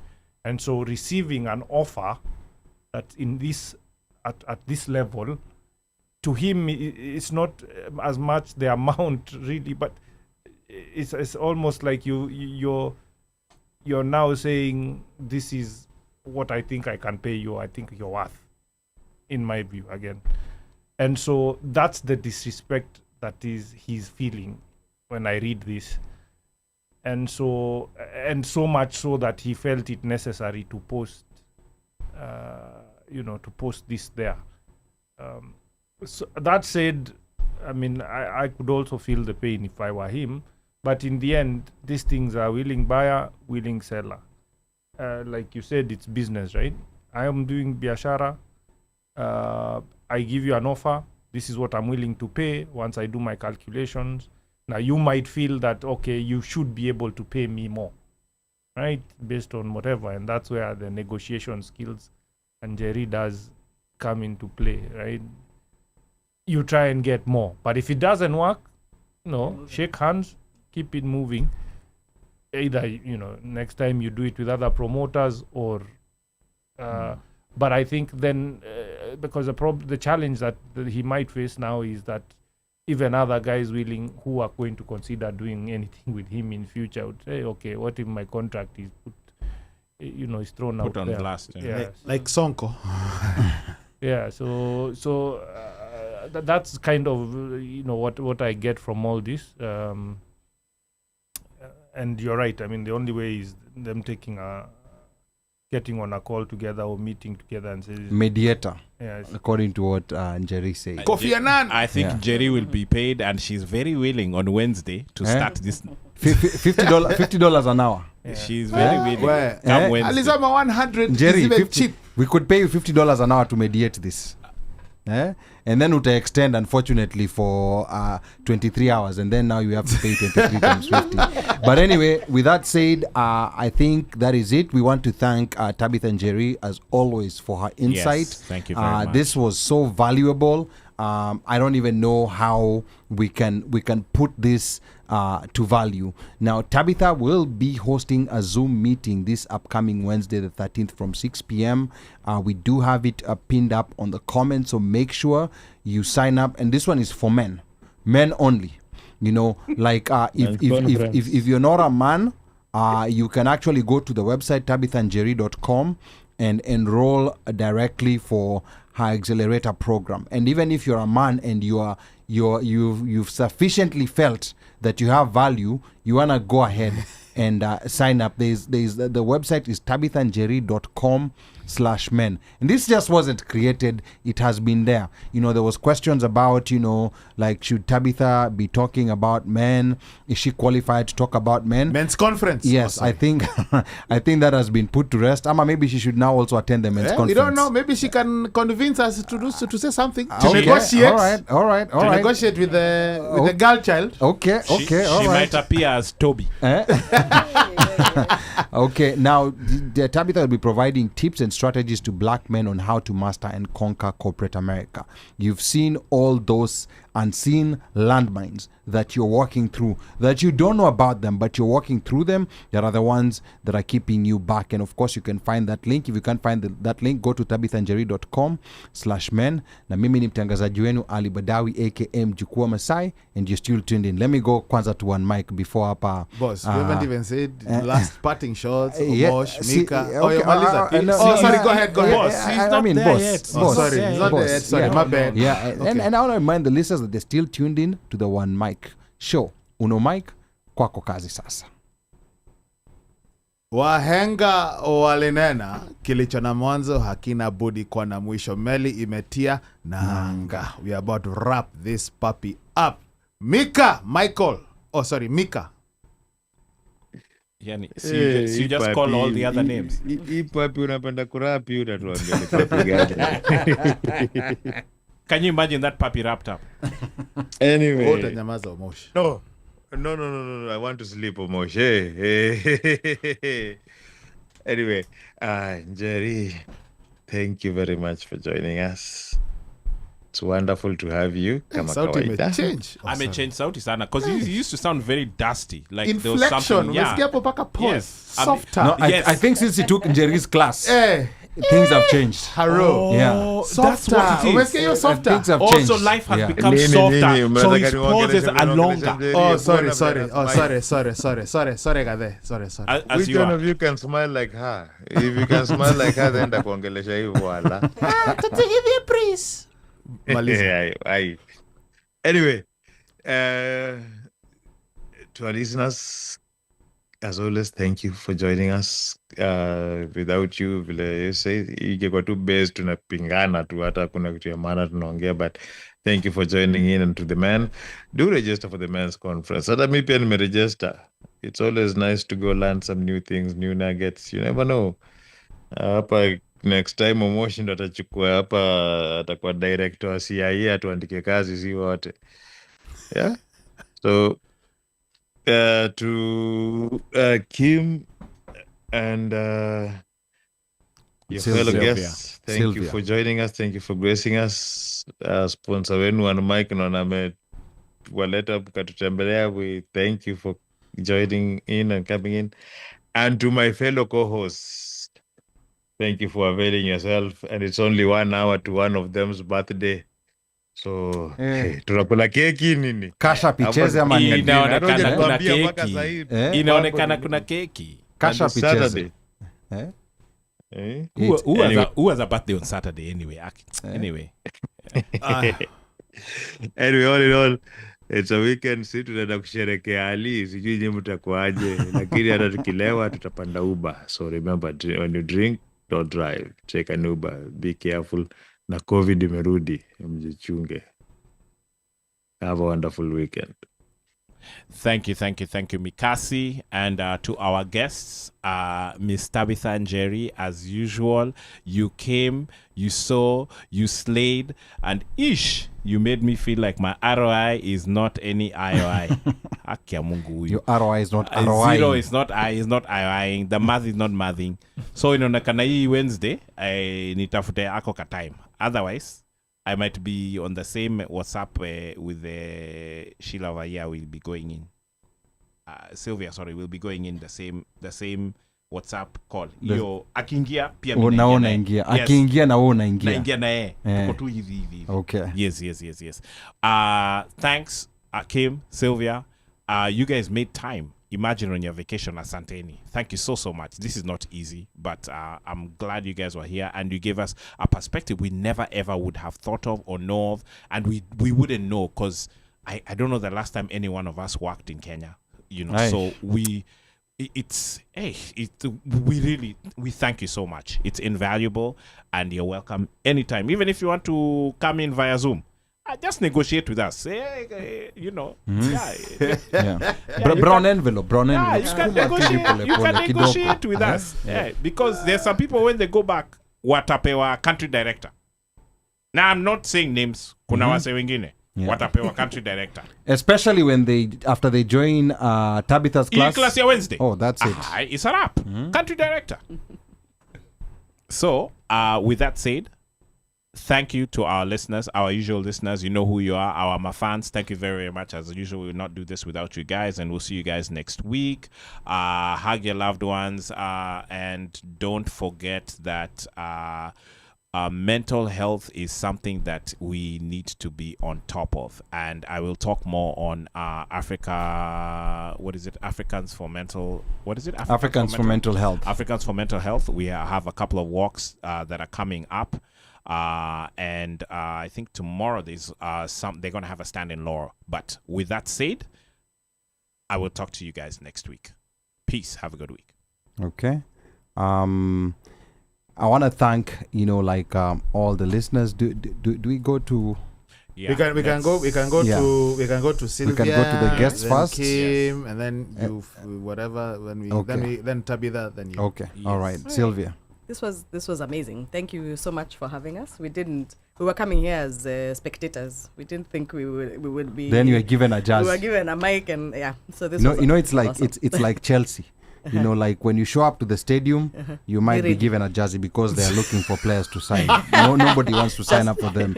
You might have gone to watch the game, and then they'll give you a jersey. I don't know if that's I'm being complimented or if I'm being dissed. I don't know. But no, this was. Don't worry, you know. You're being complimented as being dissed. Carry on. No, this was fantastic. It was very eye-opening. It was really, really fantastic hearing from Tabitha. Just really, really cool. Really nice perspectives, and something to reflect about when I go. Is there any home. actions that you're gonna take based on what you've had? Actionable actionable items you picked up? Yeah. I'm gonna DM her for sure. I'm gonna take her up on her offer for me to email her directly. Okay. But the things I'm gonna be more conscious of about my habits so far in the workplace. That she's pointed out some of the things that need to change. Yeah, so mentors. No, sponsors, not mentors. Those definitions now, I need, paradigm shift is happening in my head. Okay. And these big words. Paradigm shift. And so I'll leave you guys with something. I also used to dabble in radio a long time ago. Okay. My co-host right. used to end the show by saying, "Be good." He loved this quote. He said, "Be good, and if you can't be good, be careful." Okay. Have a nice weekend. All right. Thank you so much, Sylvia. Kim. Slap watu. Mika, you'll be replaced. So like Sly has said, thanks so much for having us. We, in fact, I didn't know what to expect when we were coming. We thought we'll hang out, have some drinks on the side as the show is going on. But this is definitely much better. Thanks, Jerry, for all the insights. I've discussed this topic in a more open manner. We always have these conversations in Nairobi with colleagues at the pantry, on the corridors there over coffee. So to have it discussed at a much bigger scale with an audience is more eye-opening, and I'll take you up on that offer next week. For the studio, good stuff, guys. This is a very good job you're doing. This whole place is lit with devices and gadgets. And happy people. And not a small investment, so keep at it. Hopefully next time we come, now you'll be making... Cash App. Guys will be playing with the show's Cash App. I don't think it will be Cash App. Probably formalize it in some other way. It will be a check. Yeah, it will be check. Country director atakuja hapa na nini? Kutakuwa na seminar. Good stuff, guys. We head back on Sunday. So we'll also spread the word to our friends back in Kenya. I don't know how the timings work. But if anyone can watch it, the recorded version. Yes. Yeah, we normally post it within a couple of days. With them, So when you guys write your composition about what you did when you were in the US, exactly. this will be a big part of it. Exactly. Okay. This is a unique experience. Okay. All right. Good experiences. And Jerry. Asanteni sana. It was a joy to be here. Thank you for the humor, the laughter, the discussion, the challenge. It's always such a joy to be here. So thank you to everybody who dropped a lot of comments, those that listened, and to you guys, the show. You do good work, and it's a pleasure being here. So thank you. All right. Thank you so much. And I think from now we're going to start learning, like when we're being told that we do good work, thank you. We self-promote. Yes. We have to now, Njeri, maybe you have to teach us language of how to self-promote. So I don't say we, I say me. Because Ali surely does nothing. Amefanya zero. So that's how I say me. Well, okay. Now you see you're now misleading people, Njeri. Sorry. But I think it's important for us to learn this and to start normalizing it, because that's what will get us ahead. And we need to stop having that imposter syndrome, because that imposter syndrome is real. Like sometimes when people have randomly approached me, like random people even who don't know me, maybe they've just watched the show, and they tell, sometimes I'm frozen. I don't even know what to say. So we need to have, like that 1 minute pitch response of self-promotion that we can give, because at the end of the day, we put so much work in making this happen. 100. So I think it's fair, it's okay to sometimes just give ourselves a pat on the back and some credit. Like there were some comments here coming. Our lawyer Pablo, man. Now Pablo said everyone's opinion appeared skewed and one-sided. So I will gladly take the other side. This is why we like Pablo, because he comes and says it as it is. Another very important question Pablo is asking is, what time zone is Tabitha's class, please? That's something that I had not even thought about. The 6 p.m., is it Eastern time? Is it Central time? If she's in Austin, Pacific time? CST. No, you're unmute. CST. 6 p.m. Eastern. 6 p.m. It's Eastern time. Okay. Yes. So it's 6 p.m. Eastern time. Before you guys have to put the babies to bed, have family dinner, Mm-hmm. Okay. Or go to the second job. Night shift. Or go to the second job. Ending the workday hapo katikati. Yeah, because people are doing 2 jobs, but then with your class, you can teach them how to do 1 job and make more money than those 2 jobs combined. So that's the reason why you have to sign up for that class. And then remind people again, it's tabithanjeri.com/men, and then there's a link. You can repost it again in the comments, but I've already pinned it in the comments, so make sure you sign up for it. This one is for men only. If you're a woman, go to the accelerator program. You can go to tabithanjeri.com and sign up for that. Now, the other comment that also came in was from Washeke. It says, thank you, Tabitha, for the insightful evening. And then Sleodwar anasema mambo ni matatu. I don't know exactly what she means. I don't know where she got that from, but she just says mambo ni matatu, and I don't know what exactly those mambo matatus are. And then anasema Ali alianza nikaongeza chumvi. I don't know what nilianza. I'm a conflict avoider. I rarely start anything. And then Slay is talking about they need sponsors. Yes, we do need sponsors. Now we need not those sponsors will work. We need sponsors, for the One Mic Show. And we're going to be releasing details on how this is going to work, so that we can continue producing and creating good content for you. Na kwa hayo machache, yeyote ambaye anataka kunipigia simu, nambari yangu bado ni ile 1-800 mteule. Na operator akishika simu, mwambie unataka kusema na mjukuu. Na akikuuliza ni mjukuu yupi, mkumbushe ni mjukuu yule wa Masai. Because I'm Kenyan by blood, American by design, Masai by choice. Sichagui, sikagui na sibagui. Kwaherini. Unasikia hiyo finish? Haya, now before we go, Sylvia is very modest. She is Dr. Sylvia, works for Kemri Wellcome Trust. Okay. Now, there's an article that was sent, and the title is "People with this blood type are unlikely to get malaria." She was behind the research. Mutafuteni pale Nation. It's on Nation. You utapost link. I'll post the link. There's no more modesty. So basically she's the one we should have been interviewing. Ideally. Next time. Next time. Yeah. Huyu Next time. arwa yake inaonekana itadonjo. Yes. Alafu, just to on air too. Tabitha has a podcast called Matire Gemi. I'll sambaza it to you. She's done I think 3 seasons. Yeah, there's 3 seasons. 3 seasons. I know it, and I now recognize her voice. That's Amazing. Oh. That's so cool. That's Higher. so cool. Awesome. Aiden, Daddy loves you. Jerry, Daddy loves you. Nemo, Daddy loves you. Until next week, be blessed. To my baby, my nyako, my baby, abuju buju, my baby, Teddy B, you are my baby.